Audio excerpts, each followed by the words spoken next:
करवाते हैं।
ਅੱਜ ਅਸੀਂ ਅਤਾਬ ਦੇ ਸੱਦੇ ਉੱਤੇ ਇੱਥੇ ਗੈਟ ਟੂਗੈਦਰ ਪ੍ਰੋਗਰਾਮ ਦੇ ਵਿੱਚ ਇਕੱਠੇ ਹੋਏ ਹਨ। ਇਸ ਕਰਕੇ ਇਹ ਜ਼ਰੂਰੀ ਬਣ ਜਾਂਦਾ 2-4 ਮਿੰਟ ਦੇ ਲਈ ਇਸ ਸੰਸਥਾ ਦੀ ਫੰਕਸ਼ਨਿੰਗ ਕਿਵੇਂ ਹੁੰਦੀ ਹੈ ਇਹਦੇ ਬਾਰੇ ਥੋੜਾ ਜਿਹਾ ਸਮਝਣਾ ਜਾਂ ਜਾਣਕਾਰੀ ਹਾਸਲ ਕਰਨਾ। 2 ਮਈ ਸੰਨ 2015 ਦੇ ਵਿੱਚ ਅਤਾਬ ਦੀ ਥਾਂ ਪਹਿਲਾਂ ਬਾਟਾ ਬਣੀ ਸੀ ਤੇ 21 ਦਸੰਬਰ 2015 ਨੂੰ ਜਦੋਂ ਇਹਦੀ ਰਜਿਸਟ੍ਰੇਸ਼ਨ ਹੋਈ ਤਾਂ ਬਾਟਾ ਦੇ ਨਾਂ ਦੀ ਬਜਾਏ ਇਹਦਾ ਨਾਮ ਜਿਹੜਾ ਹੈਗਾ ਅਤਾਬ ਉਹ ਰਜਿਸਟ੍ਰੇਸ਼ਨ ਦੇ ਲਈ ਮਨਜ਼ੂਰ ਹੋਇਆ ਸੀ। ਉਹ ਅਤਾਬ ਦੇ ਕੰਨੀ ਹੋਈ ਸੀ। ਅੱਜ ਦਾ ਜਿਹੜਾ ਫੰਕਸ਼ਨ ਜਿਹੜਾ ਆਰਗੇਨਾਈਜ਼ ਕੀਤਾ ਉਸ ਸਮੇਂ ਇਹ ਸੋਚਿਆ ਗਿਆ ਸੀਗਾ ਕਿ ਜਿਨ੍ਹਾਂ ਨੇ ਵੀ BSc ਐਗਰੀਕਲਚਰ ਕੀਤੀ ਹੈ ਚਾਹੇ ਉਹ ਕਿਸੇ ਵੀ ਡਿਪਾਰਟਮੈਂਟ ਨਾਲ ਸੰਬੰਧ ਰੱਖਦੇ ਆ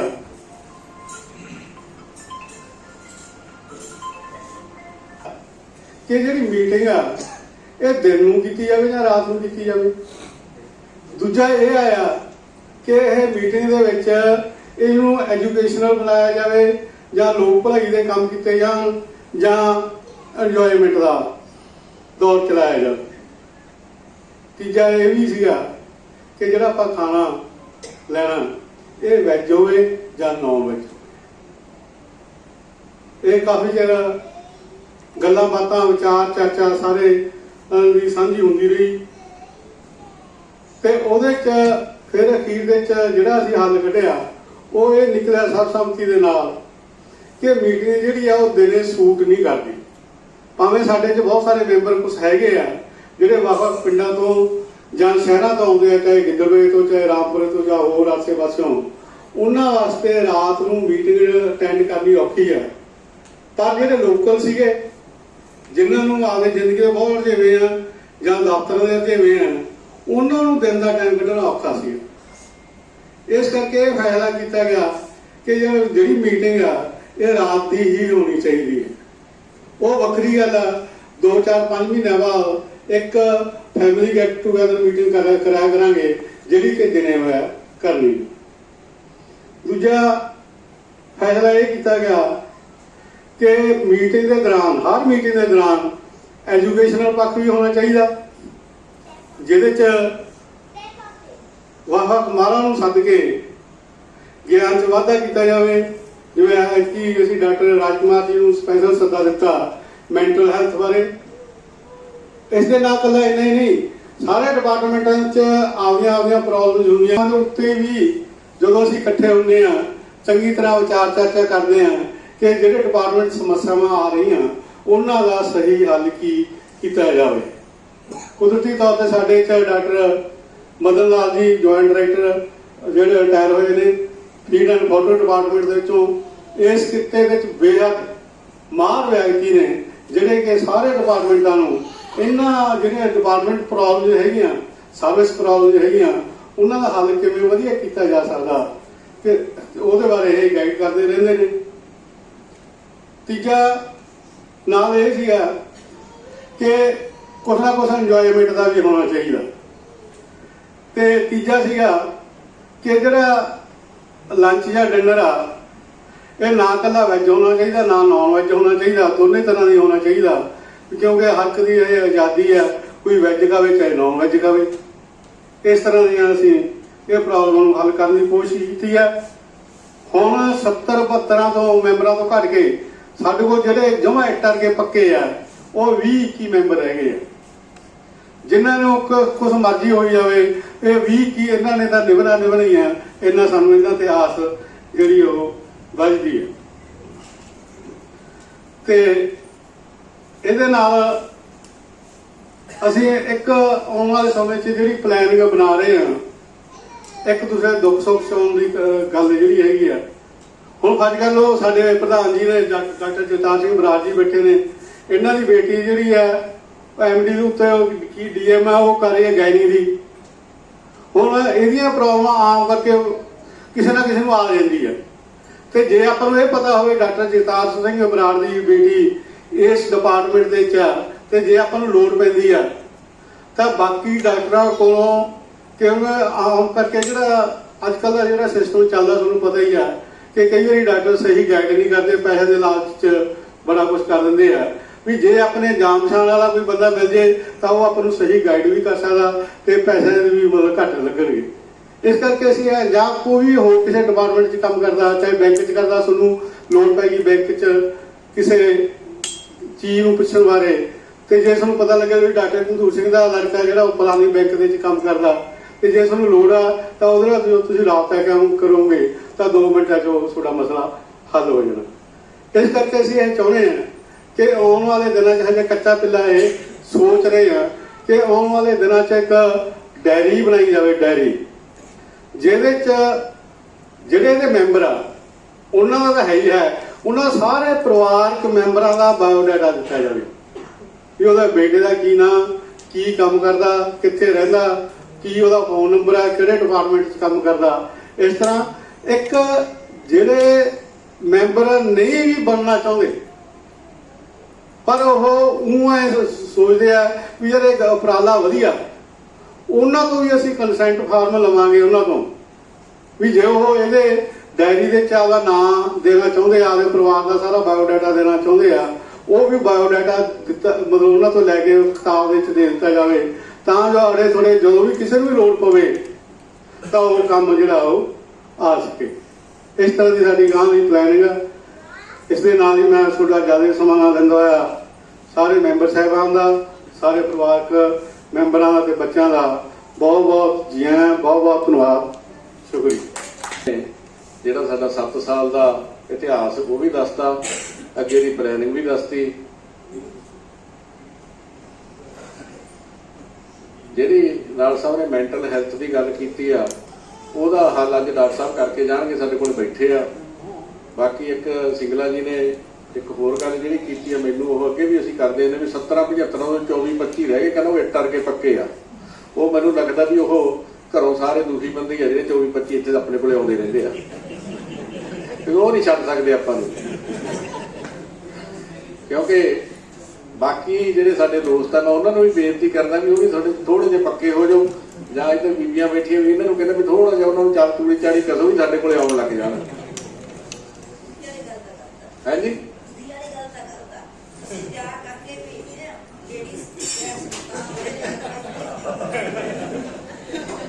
ਬਾਕੀ ਆ ਡਾਕਟਰ ਗੰਦੂਰ ਸਿੰਘ ਵੀ ਬੜੇ ਹਸਾਉਂਦੇ ਹੁੰਦੇ ਆ, ਇਹ ਵੀ ਕਹਿੰਦੇ ਵੀ ਘਰੇ ਜੇ ਸਾਰਾ ਕੁਝ ਘਰੇ ਮਿਲਣ ਲੱਗ ਜੇ ਫਿਰ ਬੰਦਾ ਇੱਥੇ ਨਹੀਂ ਆਉਂਦਾ। ਉਹ ਮੈਂ ਮੈਡਮ ਨੂੰ ਕਹੂੰਗਾ ਵੀ ਟਾਈਮ ਕੱਢ ਕੇ ਸਾਨੂੰ ਵੀ ਉਹ ਕੋਈ ਇਹਨਾਂ ਦੀ ਚਾਬੀ ਦੱਸ ਦਿਓ ਜੀ, ਇਹ ਸਾਡੇ ਚੋਂ ਹਿੱਸਾ ਪਾਉਣੋਂ ਹਟਦੇ ਜਾਂਦੇ, ਕਿਤੇ ਜਮੀ ਨਾ ਹਟ ਜਾਣ। ਵਾਲਾ ਇਹਨਾਂ ਨੂੰ ਘਰੇ ਸਲਾਦ ਸਲੂਦ ਕੱਟ ਕੇ ਨਾ ਦਿਆ ਕਰੋ। ਜਿਹੜੇ ਮੈਂਬਰ ਨਹੀਂ ਪੜ ਰਹੇ ਯਾਰ ਕਿਉਂ ਨਹੀਂ ਆਪਾਂ ਪਿਆਰ ਨਾਲ ਹੀ ਹੋਣਾ, ਜਿਹੜੇ ਵੀ ਜਾਣਦੇ ਇੱਕ ਦੂਜੇ ਨੂੰ ਵੀ ਕਿਉਂ ਨਹੀਂ ਪੜ ਰਹੇ, ਜਦੋਂ ਦੱਸਣਗੇ ਵੀ ਯਾਰ ਆਹ ਕਰਨਾ ਉਹਦੇ ਵਿੱਚੋਂ ਕਰ ਨਿਕਲਿਆ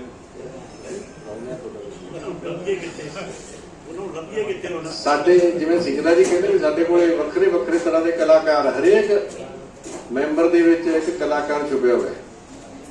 ਕਲਾਕਾਰ ਸਾਡੇ ਕੋਲੇ ਬਹੁਤ ਹੈ।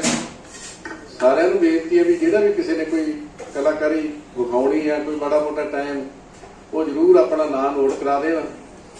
ਸਭ ਤੋਂ ਪਹਿਲਾਂ ਮੈਂ ਬੇਨਤੀ ਕਰੂੰਗਾ ਡਾਕਟਰ ਲਛਮਣ ਸਿੰਘ ਜੀ ਸਿੱਧੂ, ਤੁਸੀਂ ਇਹਨਾਂ ਦਾ ਸਾਡੇ ਗਰੁੱਪ ਦੇ ਵਿੱਚ ਵੀ ਵੇਖਦੇ ਰਹਿੰਦੇ ਹੋਗੇ, ਬੜੀਆਂ ਕਵਿਤਾਵਾਂ ਵੀ ਲਿਖਦੇ ਆ, ਬੜੇ ਆਪਣੇ ਤਰੀਕੇ ਦੇ ਨਾਲ ਇਹਨਾਂ ਨੂੰ ਆਪਣੇ ਅੰਦਾਜ਼ ਦੇ ਵਿੱਚ ਬੜੀਆਂ ਸੋਹਣੀਆਂ।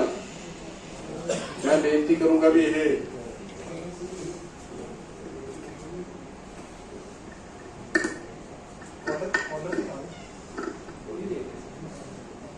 ਚੱਲ ਪਿਆ ਜੀ। ਡਾਕਟਰ ਲਛਮਣ ਸਿੰਘ ਜੀ ਸਿੱਧੂ ਆਜੋ ਸਰ।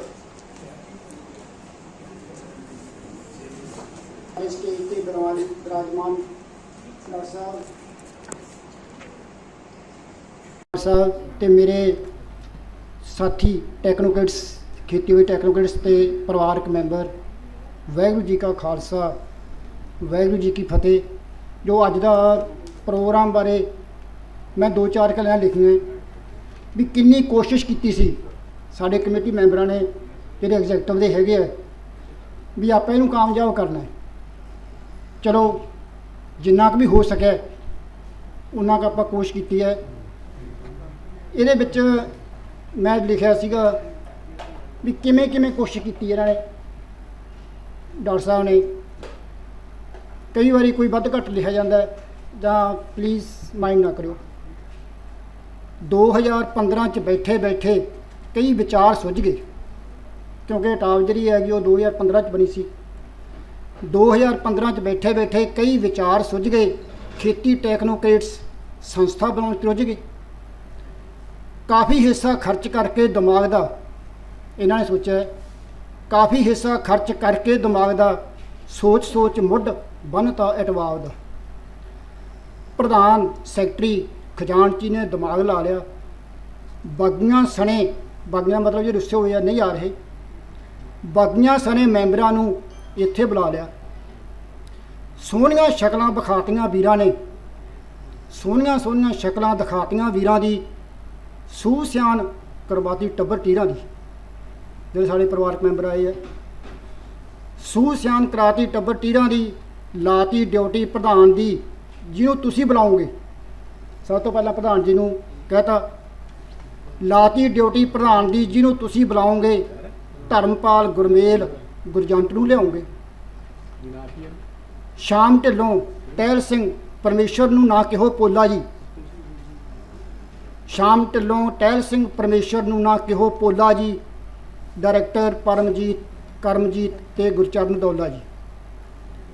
लगदा तनों मनो ड्यूटी भुगताती प्रधान ने, आ गए पहले बोल उत्ते जो महकमियां दी शान ने। फिर सकत्तर के जिंदल नूं कहा उठ के, फिर सकत्तर के जिंदल नूं कहा उठा के, तुसीं इन्हां नूं बुलाउणा है, कहा लिस्ट फड़ा के। गुरतेज गुरशरण डूंगर बराड़ नूं काल करनी, कित्थे बैठा छज्जू राम गुरिंदर अरोड़ा की भाल करनी। बहादुर सिंह सुरेश गोयल नूं बुलाउणा जी, बहादुर सिंह सुरेश गोयल नूं बुलाना जी, भुलना नहीं विजय सिंगला दर्शन वजों आना जी। कहा कैशियर मदन जी नूं तुसीं भी हिलो जी कुछ, कहा कैशियर मदन जी नूं तुसीं भी हिलो जी, मार फोन सदो राकेश सिंगला गुरकेवल ढिल्लो जी। ਫੇਰ ਡਿਊਟੀ ਲਾਤੀ ਡਾਕਟਰ ਕੁਲਾਰ ਜਸਕਰਨ ਦੀ, ਤੁਹਾਡੇ ਆਏ ਤੋਂ ਨਾ ਸੱਦੇ ਤਾਂ ਸਾਡਾ ਹੋ ਜੂ ਮਰਨ ਜੀ। ਕਰੋ ਵਾਰ-ਵਾਰ ਫੋਨ ਜਾਂ KVK ਜਾਓ ਜੀ, ਕਰੋ ਵਾਰ-ਵਾਰ ਫੋਨ ਜਾਂ KVK ਜਾਓ ਜੀ। ਡਾਕਟਰ ਅਜੈਬ, ਅਜੀਤਪਾਲ ਤੇ ਰਜਿੰਦਰ ਨੂੰ ਬੁਲਾਓ ਜੀ। ਮਾਸਟਰ ਰਵਿੰਦਰ ਅੰਮ੍ਰਿਤਪਾਲ ਨੂੰ ਲਿਆਉਣਾ ਨਾਲ ਜੀ, ਕਿਤੇ ਰਹਿ ਨਾ ਜਾਵੇ ਇਨਕਲਾਬੀ ਵੀਰਾ ਪ੍ਰਿਤਪਾਲ ਜੀ। ਹਰਜਸ ਸ਼ਰਮਾ ਨੂੰ ਕਿਹਾ ਗੁਰਜਿੰਦਰ ਦਵਿੰਦਰ ਨੂੰ ਸੱਦੋਗੇ, ਹਰਜਸ ਸ਼ਰਮਾ ਨੂੰ ਕਿਹਾ ਗੁਰਜਿੰਦਰ ਦਵਿੰਦਰ ਨੂੰ ਸੱਦੋਗੇ। ਬਲਜੀਤ ਮੁਖਤਿਆਰ ਬਰਾੜ ਸਰਬਜੀਤ ਨੂੰ ਘਰੋਂ ਲੱਭੋਗੇ। ਜਗਦੀਪ ਜਗਦੀਸ਼ ਸੁਖਵਿੰਦਰ ਜੀਦਾ ਨੂੰ ਵੀ ਆਵਾਜ਼ ਮਾਰਦੀ, ਵੇਖੀ ਹੋ ਜੇ ਨਾ ਅਣਗਹਿਲੀ ਵੱਲੋਂ ਅੰਗਰੇਜ਼ ਸਰਕਾਰ ਦੀ। ਦੇ ਕੇ ਲਿਸਟ 10 ਦੀ ਕਰ ਦਿੱਤਾ ਮਜਬੂਰ ਸੀ, ਡਾਕਟਰ ਨਰਿੰਦਰ ਮਾਸਟਰ ਚੰਨਨ ਗੁਰੀਲੇ ਨੂੰ ਸੱਦੂ ਗਮਦੂਰ ਜੀ। ਹੁਣ ਰੂੜ ਸਿੰਘ, ਮਿੱਠੂ ਸਿੰਘ ਅਤੇ ਨਰਿੰਦਰ ਸ਼ਰਮਾ, ਬਲਦੇਵ ਸਿੱਧੂ, ਦਰਬਾਰਾ ਸਿੱਧੂ ਬਿਨਾਂ ਨਹੀਂ ਸਰਨਾ। ਇਹੀ ਆ ਕੇ ਖੂਬ ਮਹਿਫਲਾਂ ਜਮਾਉਣਗੇ, ਸੁਖਦੇਵ ਬਰਾੜ ਕੁਲਜੀਤ ਬਾਗਾਂ ਨੂੰ ਸਜਾਉਣਗੇ। ਤੂੰ ਵੀ ਆ ਜਾ ਬਾਹਰ ਬੁੱਟਰਾ ਕਿਉਂ ਜਾਣਾ ਅੰਦਰ ਨੂੰ, ਤੂੰ ਵੀ ਆ ਜਾ ਬਾਹਰ ਬੁੱਟਰਾ ਕਿਉਂ ਜਾਣਾ ਅੰਦਰ ਨੂੰ। ਸੱਦੋ ਨੰਦ ਮਹਿਤਾ, ਜੱਗਰ ਸਿੱਧੂ ਅਤੇ ਬਾਠ ਮੰਦਰ ਨੂੰ। ਅਖੀਰ 'ਚ KK ਸਿੰਗਲਾ ਦੀ ਡਿਊਟੀ ਲਾ ਦਿੱਤੀ, KK ਸਿੰਗਲਾ ਦੀ ਡਿਊਟੀ ਲਾ ਦਿੱਤੀ। ਮਲਕੀਤ ਭੁੱਲਰ, ਕੁਲਦੀਪ STO ਦੀ ਲਿਸਟ ਫੜਾ ਦਿੱਤੀ। ਰੀਜਨਲ ਸੈਂਟਰ 'ਚ ਅਵਤਾਰ ਸਿੰਘ ਹੋਣਗੇ, ਕਈ ਸਿਹਤ ਅਤੇ ਕੰਮ ਦਾ ਬਹਾਨਾ ਲਾਉਣਗੇ। ਮੈਨੂੰ ਸੱਦਿਆ ਨਹੀਂ ਕੋਈ ਇਹ ਕਹਿ ਦੇਵੇ ਨਾ, ਮੈਨੂੰ ਸੱਦਿਆ ਨਹੀਂ ਕੋਈ ਇਹ ਕਹਿ ਦੇਵੇ ਨਾ, ਸਿੱਧੂ ਬੀੜ ਵਾਲਾ ਬਿਨਾਂ ਸੱਦੇ ਰਹਿ ਜਾਵੇ ਨਾ। ਮਨ ਪ੍ਰਧਾਨ ਜੀ ਦੀ ਗੱਲ ਜੀਦਾ ਜੀ ਸੁਨੇਹਾ ਲਾ ਗਿਆ, ਕੱਢ ਮਨ ਦੀ ਭੜਾਸ ਲక్ష్మణ ਸਿੰਘ ਹਾਜ਼ਰੀ ਲਵਾ ਗਿਆ। ਧੰਨਵਾਦ।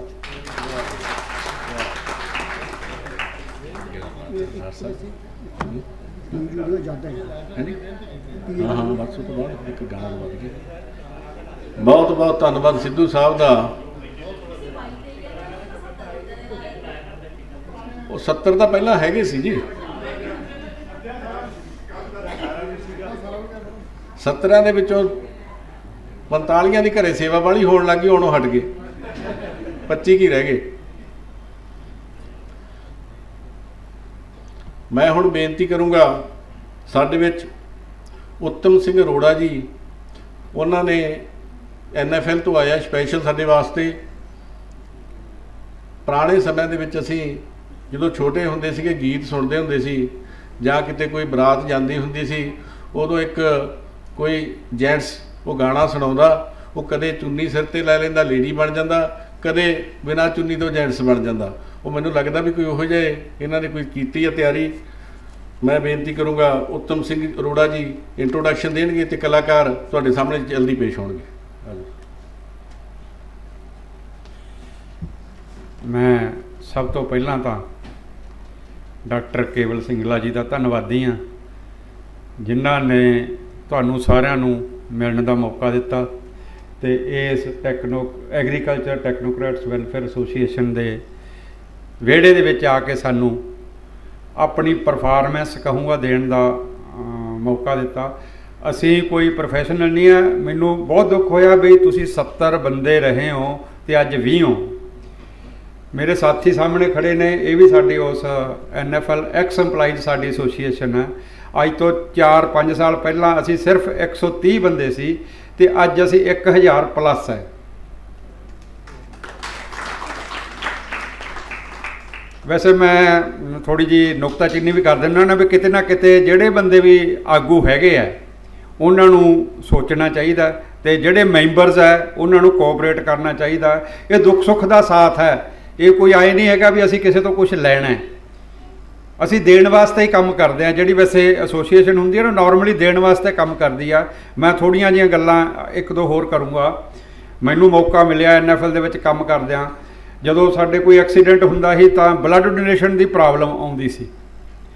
ਮੇਰੇ ਦਿਮਾਗ 'ਚ ਫੁਰਨਾ ਫੁਰਿਆ ਵੀ ਕਿਉਂ ਨਾ ਸਾਰੇ ਇੰਪਲਾਈਜ਼ ਦੀ ਬਲੱਡ ਗਰੁੱਪ ਦੀ ਲਿਸਟ ਬਣਾਈ ਜਾਵੇ ਤੇ ਲੋਕਾਂ ਨੇ ਹੱਸ ਹੱਸ ਕੇ ਮੈਨੂੰ ਕੋਆਪਰੇਟ ਕੀਤਾ। ਮੈਂ ਯੂਨੀਅਨ ਦੇ ਵਿੱਚ ਵੀ ਕੰਮ ਕੀਤਾ ਹੋਇਆ ਤਾਂ ਕੁਝ ਇੱਕ ਬੰਦੇ ਜਿਹੜੇ ਜਿਵੇਂ ਤੁਹਾਡੇ 'ਚ ਨੁਕਤਾਚੀਨੀ ਕਰਨ ਵਾਲੇ ਹੈਗੇ ਜਾਂ ਆਉਂਦੇ ਨਹੀਂ, ਉਹ ਮੈਨੂੰ ਕਹਿੰਦੇ ਵੀ ਅਸੀਂ ਬਲੱਡ ਦੀ ਲਿਸਟ ਨਹੀਂ ਦਿੰਦੇ, ਤੂੰ ਤਾਂ ਸਾਡਾ ਬਲੱਡ ਗਾਂ ਵੇਚ ਦੇਂਗਾ। ਕਈਆਂ ਨੇ ਇੱਥੋਂ ਤੱਕ ਮੈਨੂੰ ਕਹਿੰਦਾ ਵੀ ਤੂੰ ਤਾਂ ਵੇਚ ਦੇਂਗਾ, ਕੀ ਪਤਾ ਤੂੰ ਕਿੱਥੇ ਵਰਤੇਂਗਾ। ਮੈਂ ਜਦੋਂ ਇਹ ਗੱਲ ਉਹਨਾਂ ਨੂੰ ਕਹਿੰਦਾ ਸੀ ਵੀ ਮੈਂ ਇਸ ਕਰਕੇ ਨਹੀਂ ਬਲੱਡ ਲੈਂਦਾ ਕਿ ਜੇ ਤੁਹਾਡਾ ਨਾਂ ਐਡ ਕਰਦਾ ਕਿ ਮੈਨੂੰ ਚਾਹੀਦਾ, ਮੈਂ ਕਿਹਾ ਇਸ ਵੇਲੇ ਮੈਨੂੰ ਉਸ ਵੇਲੇ ਚਾਹੀਦਾ ਜਦੋਂ ਤੂੰ ਤਾਂ ਐਕਸੀਡੈਂਟ ਹੋ ਗਿਆ, ਨਾ ਰੱਬ ਨਾ ਕਰੇ ਤੇਰਾ ਐਕਸੀਡੈਂਟ ਹੋ ਜਾਏ, ਵਿੱਚ ਤੇਰਾ ਤਾਂ ਐਕਸੀਡੈਂਟ ਹੋਇਆ, ਤੇਰੇ ਪਰਿਵਾਰ ਦਾ ਹੋਵੇ, ਤੂੰ ਭੱਜ ਨੱਸ ਨਹੀਂ ਸਕਦਾ।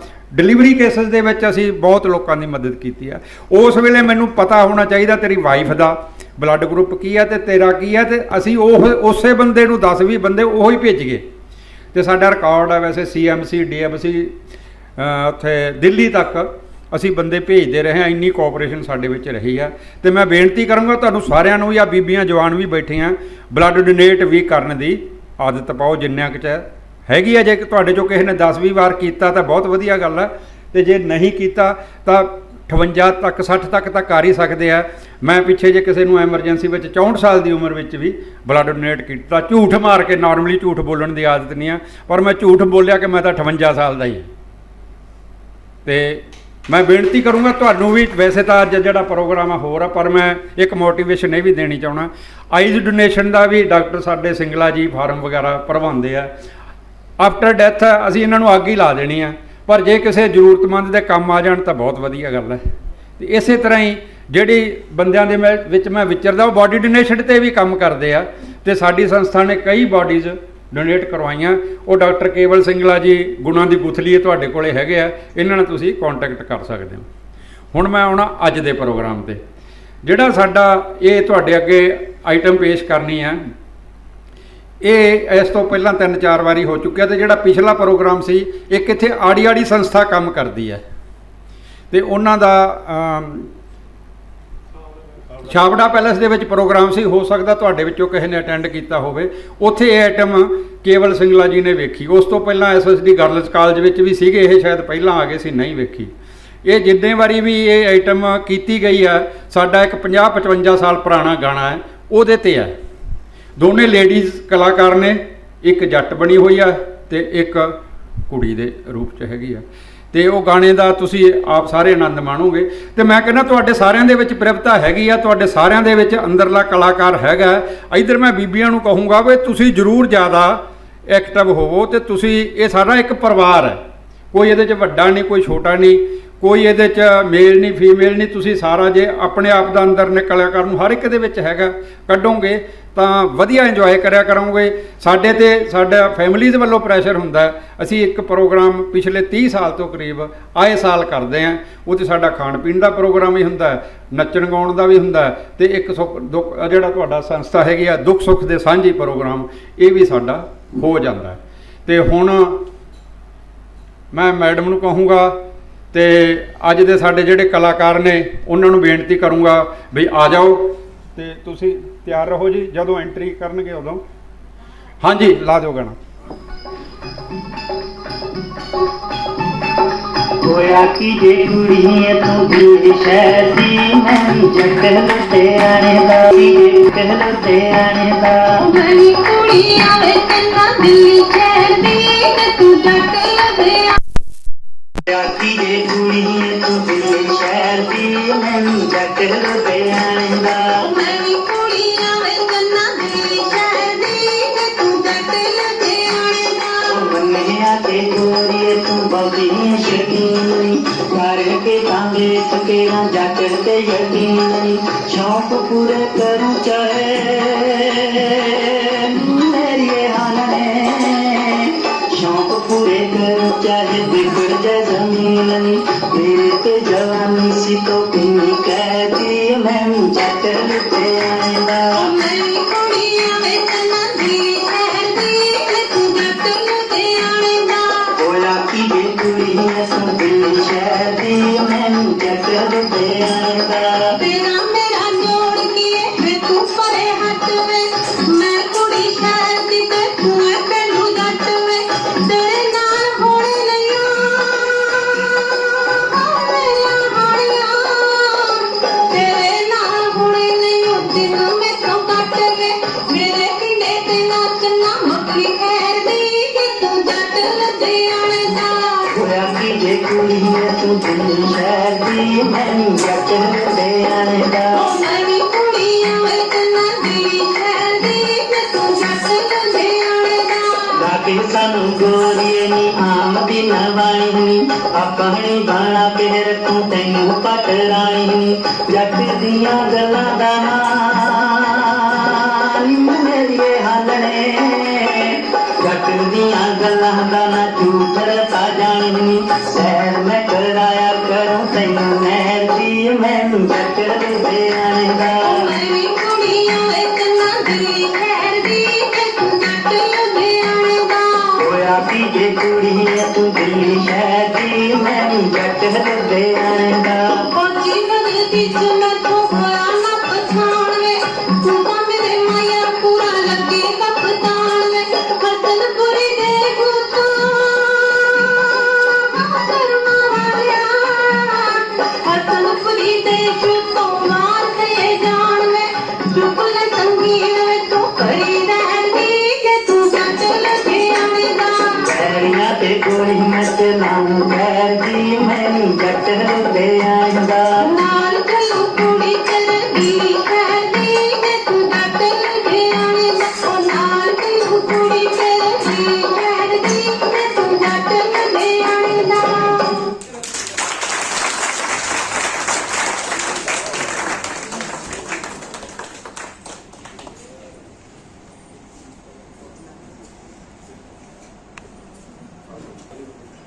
ਇਸ ਪਰਿਵਾਰ ਨੂੰ ਮੈਂ ਇਹ ਦੱਸਣਾ ਚਾਹੁੰਦਾ ਵੀ ਇਹ ਦੋਨੋਂ ਕਲਾਕਾਰ 65 ਪਲੱਸ ਨੇ, ਲੇਕਿਨ ਤੁਸੀਂ ਜੋਜ ਦੇਖਿਆ 17-18 ਸਾਲ ਵਾਲਾ ਹੈ ਤੇ ਜਿਹੜਾ ਲੁਧਿਆਣੇ ਦਾ ਜੱਟ ਬਣਿਆ। ਐਕਸ ਟੀਚਰ ਨੇ ਸਰਕਾਰੀ ਸਕੂਲ ਦੇ, ਸੁਰਿੰਦਰਪਾਲ ਕੌਰ ਉਹਨਾਂ ਦਾ ਨਾਂ ਹੈ, ਤੇ ਜਿਹੜੇ ਦਿੱਲੀ ਵਾਲੀ ਕੁੜੀ ਬਣੇ ਨੇ ਇਹ ਸਾਡੇ ਸ਼੍ਰੀਮਾਨ ਜੀ ਮੇਰੇ ਵੱਡੇ ਭਾਈ, ਇਹਨਾਂ ਦੀ ਮਿਸਿਸ ਨੇ, ਇਹ ਵੀ ਸੁਰਿੰਦਰਪਾਲ ਕੌਰ ਹੀ ਨੇ। ਪਰ ਇਹਨਾਂ ਕੋਲੇ ਇੰਨੀਆਂ ਆਈਟਮਾਂ, ਇੰਨਾ ਸਾਡਾ ਜਾਣੀ ਕਿ ਆਪਸ ਵਿੱਚ ਪਰਿਵਾਰਾਂ ਦਾ ਮੇਲ ਜੋਲ ਹੈ ਬਈ ਅਸੀਂ ਦੁੱਖ ਸੁੱਖ ਦੇ ਅੱਜ ਦੇ ਨਹੀਂ, ਅਸੀਂ ਜਾਣੀ ਬਿਫੋਰ ਮੈਰਿਜ ਸਨ 76 ਦੇ ਵਿੱਚ ਅਸੀਂ ਇਕੱਠੇ ਹੋਏ ਸੀ 1976 ਦੇ ਵਿੱਚ, ਤੇ ਉਦੋਂ ਦਾ ਸਾਡਾ ਆਪਸ ਵਿੱਚ ਵਧੀਆ ਮੇਲ ਜੋਲ ਚੱਲੀ ਜਾਂਦਾ। ਅਸੀਂ ਰਿਸ਼ਤੇਦਾਰਾਂ ਨਾਲੋਂ ਦੋਸਤੀ ਦੇ ਵਿੱਚ ਵੱਧ ਵਰਤਦੇ ਹਾਂ, ਇੱਕ ਦੂਜੇ ਦੇ ਅਸੀਂ ਦੁੱਖ ਸੁੱਖ ਦੇ ਸਾਥੀ ਹਾਂ। ਤੇ ਮੈਂ ਫੇਰ ਲਾਸਟ ਜਾਣ ਬੇਨਤੀ ਕਰੂੰਗਾ ਵੀ ਉਹ ਜਿਹੜੀਆਂ ਤੁਹਾਡੇ ਵਿੱਚ ਕਮੀਆਂ ਪੇਸ਼ੀਆਂ 17 ਤੋਂ ਤੁਸੀਂ 20 ਤੇ ਆ ਗਿਆ, ਪਲੀਜ਼ ਉਹਨਾਂ ਨੂੰ ਓਵਰਕਮ ਕਰੋ। ਔਰ ਆਉਣ ਵਾਲੇ ਸਮੇਂ ਦੇ ਵਿੱਚ ਮੈਂ ਕਹਾਂ ਵੀ ਤੁਹਾਡਾ ਜਿਹੜਾ ਆਉਣ ਵਾਲਾ ਪ੍ਰੋਗਰਾਮ ਹੈ ਐਟਲੀਸਟ 100 ਤਾਂ ਹੋਵੇ, ਘੱਟੋ ਘੱਟ 3 ਫਿਗਰ ਦੇ ਵਿੱਚ ਤਾਂ ਹੋਵੇ। ਇਹ ਹੁਣ ਤੁਸੀਂ ਮਿਹਨਤ ਕਰਨੀ ਆ। ਧੰਨਵਾਦ ਸਾਰਿਆਂ ਦਾ ਬਹੁਤ ਬਹੁਤ।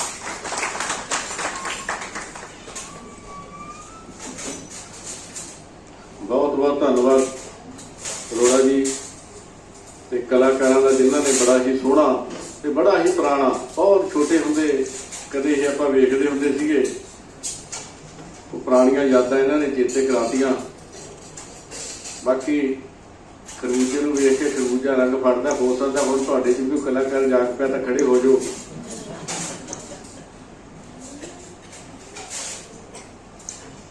ਕਿਸੇ ਦਿਨ ਆਪਾਂ ਉੱਤਮ ਸਿੰਘ ਜੀ ਨੂੰ ਸ਼ਾਮ ਦੀ ਪਾਰਟੀ ਵਿਖਾਈਏ, ਇਹ ਕਹਿਣਗੇ ਵੀ ਤੁਹਾਡੇ ਸਾਰੇ ਕਲਾਕਾਰ ਆ, ਕੋਈ ਹੈ ਹੀ ਨਹੀਂ ਦੂਜਾ। ਉਦੋਂ ਸਾਨੂੰ ਕਲਾਕਾਰ ਭਾਉਣੇ ਪੈਂਦਾ ਵੀ ਬਹਿ ਜਾ ਯਾਰ ਤੂੰ ਰਹਿਣ ਦੇ, ਕੱਲ੍ਹ ਨੂੰ ਵਾਰੀ ਆ ਜੂਗੀ। ਫਿਰ ਸਾਨੂੰ ਸਮਝ ਨਹੀਂ ਲੱਗਦੀ ਕਿਹੜਾ ਕਲਾ ਹੈ। ਇਸ ਕਰਕੇ ਕਲਾਕਾਰ ਤਾਂ ਸਾਡੇ ਵੀ ਬਹੁਤ ਹੈ ਜੀ, ਇਹ ਨਹੀਂ ਕਰਨੀ, ਤੇ ਥੋੜਾ ਜਿਹਾ ਟਾਈਮ ਦਾ ਕਈ ਵਾਰੀ ਫਰਕ ਪੈ ਜਾਂਦਾ।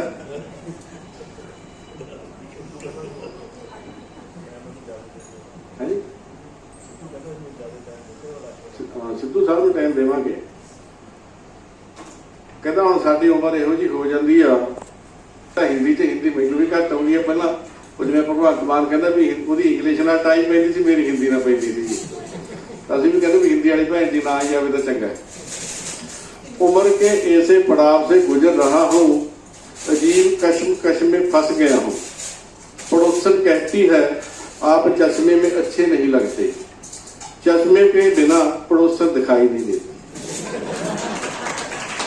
मैं बेनती करूंगा डॉक्टर आर के बंसल जी कि वो जी मोटिवेशनल स्पीच सानू देणगे, जिवें उन्होंने टेंशन की गल की आ, वो सारिया डॉक्टर साहब काले फार्मूले आ, ते प्लीज नोट करी चलियो। वैसे तो रिकॉर्डिंग सारे दे देंगे, लिंक भी आ जूगा, ਇਹਦਾ YouTube ਤੇ भी पै जूगी, ਡਾਕਟਰ ਆਰ ਕੇ ਬੰਸਲ। ਤੁਸੀਂ ਬਹੁਤ ਹੀ ਸੁੰਦਰ ਗੀਤ ਸੁਣ ਕੇ ਹਟੇ ਹੋ। ਮੇਰੇ ਖਿਆਲ 'ਚ ਤੁਹਾਡਾ ਮਨ ਬਹੁਤ ਜ਼ਿਆਦਾ ਖੁਸ਼ ਹੋਇਆ ਇਸ ਗੀਤ ਸੁਣ ਕੇ, ਮੇਰਾ ਵੀ। ਤਾਂ ਇਸ ਗੀਤ ਨੇ ਸਾਨੂੰ ਪੁਰਾਣੀ ਜ਼ਿੰਦਗੀ, ਪੁਰਾਣੇ ਸਮੇਂ, ਸਾਡਾ ਬਚਪਨ ਯਾਦ ਕਰਵਾਇਆ। ਤਾਂ ਮੇਰੇ ਕੋਲ ਜਿਹੜਾ ਸਮਾਂ ਹੈ ਤੁਹਾਡੇ ਨਾਲ ਥੋੜਾ ਮੈਂਟਲ ਹੈਲਥ ਡਿਸਕਸ ਕਰਨ ਤੇ ਹੈ। ਤਾਂ ਮੈਂ ਨਹੀਂ ਚਾਹੁੰਦਾ ਮੈਂ ਮੈਂਟਲ ਹੈਲਥ ਦੀਆਂ ਬਿਮਾਰੀਆਂ, ਮਾਨਸਿਕ ਬਿਮਾਰੀਆਂ, ਬਹੁਤ ਲੰਬਾ ਚੌੜਾ ਉਹ ਟੈਕਨੀਕਲ ਚੀਜ਼ਾਂ ਤੁਹਾਡੇ ਨਾਲ ਡਿਸਕਸ ਕਰਾਂ। ਤਾਂ ਮੈਂ ਵੀ ਚਾਹੂੰਗਾ ਕਿ ਆਪਾਂ ਹਲਕੀਆਂ ਫੁਲਕੀਆਂ ਗੱਲਾਂ ਕਰੀਏ। ਮੈਂਟਲ ਹੈਲਥ ਤੇ ਹਲਕੀਆਂ ਫੁਲਕੀਆਂ ਗੱਲਾਂ ਵੀ ਹੋ ਸਕਦੀਆਂ ਨੇ, ਤਾਂ ਜੋ ਸਾਡਾ ਮਨ ਵੀ ਖੁਸ਼ ਰਹੇ ਤੇ ਅਸੀਂ ਉਹਨਾਂ ਚੋਂ ਕੁਝ ਸਿੱਖ ਵੀ ਲਈਏ। ਮਾਨਸਿਕ ਰੋਗਾਂ ਦੇ ਜੋ ਆਪਾਂ ਗੱਲਾਂ ਕਰਾਂਗੇ, ਬਸ ਇਹੀ ਹੈ ਕਿ ਮਾਨਸਿਕ ਰੋਗਾਂ ਦੇ ਕਾਰਨ ਕੀ ਹੈ, ਅੱਜ ਕਿਸ ਤਰ੍ਹਾਂ ਦੇ ਮਾਨਸਿਕ ਰੋਗ ਸਾਡੇ ਵਿੱਚ ਹੁੰਦੇ ਨੇ ਤੇ ਅਸੀਂ ਉਹਨਾਂ ਤੋਂ ਕਿਵੇਂ ਬਚ ਸਕਦੇ ਹਾਂ ਤੇ ਕੀ ਅਸੀਂ ਉਹਨਾਂ ਦਾ ਇਲਾਜ ਕਰ ਸਕਦੇ ਹਾਂ। ਤੁਹਾਨੂੰ ਪਤਾ ਹੈ ਅੱਜ ਕੱਲ੍ਹ ਡਾਕਟਰਾਂ ਦੇ ਉਲਝਾ, ਬਿਮਾਰੀ ਕੁਝ ਹੋਰ ਹੁੰਦੀ ਹੈ ਤੇ ਅਸੀਂ ਕੁਝ ਹੋਰ ਹੀ ਕਿਸੇ ਚੀਜ਼ ਦਾ ਇਲਾਜ ਕਰਵਾ ਰਹੇ ਹੁੰਦੇ ਹਾਂ, ਜਾਂ ਅਸੀਂ ਬਹੁਤ ਜ਼ਿਆਦਾ ਉਲਝ ਜਾਂਦੇ ਹਾਂ। ਅਸੀਂ ਉਹਨਾਂ ਦੇ ਕਈ ਵਾਰੀ ਕਾਰਨਾਂ ਵੱਲ ਝਾਤ ਨਹੀਂ ਮਾਰਦੇ। ਜੇ ਅਸੀਂ ਉਹਨਾਂ ਦੇ ਕਾਰਨਾਂ ਵੱਲ ਦੇਖੀਏ ਤਾਂ ਉਹਨਾਂ ਤੋਂ ਬਚਿਆ ਵੀ ਜਾ ਸਕਦਾ ਹੈ ਤੇ ਕਈ ਵਾਰੀ ਅਸੀਂ ਬਚਣ ਦੇ ਤਰੀਕੇ ਵੀ ਨਹੀਂ ਲੱਭਦੇ। ਤਾਂ ਇੱਕ ਸਿੰਪਲ ਜਿਹਾ ਸ਼ੇਅਰ ਹੈ, ਤੁਸੀਂ ਸਾਰਿਆਂ ਨੇ ਸੁਣਿਆ ਹੋਇਆ ਹੈ कि दिल खोला होता यारों के साथ तो खोलना ना पड़ता वो यारों के साथ। ये बेशक एक शेयर है पर एक डूंगी सच्चाई भी है कि सचमुच मैनू अज तुहाडा प्रोग्राम में वर्थ लगता है कि बहुत इसकी जरूरत है कि असी एक दूजे दे नाल खुलते ही नहीं, साडे कोले कोई समा ही नहीं हुंदा कि असी एक दूजे दे नाल कोई दुख सुख साझे कर सकीए। अज एक ड्रास्टिक चेंज हैगी जमाने दे विच। कोई जमाना सी कि असी बहुत ज़्यादा हसदे हुंदे सी, बहुत ज़्यादा असी खुश हुंदे सी।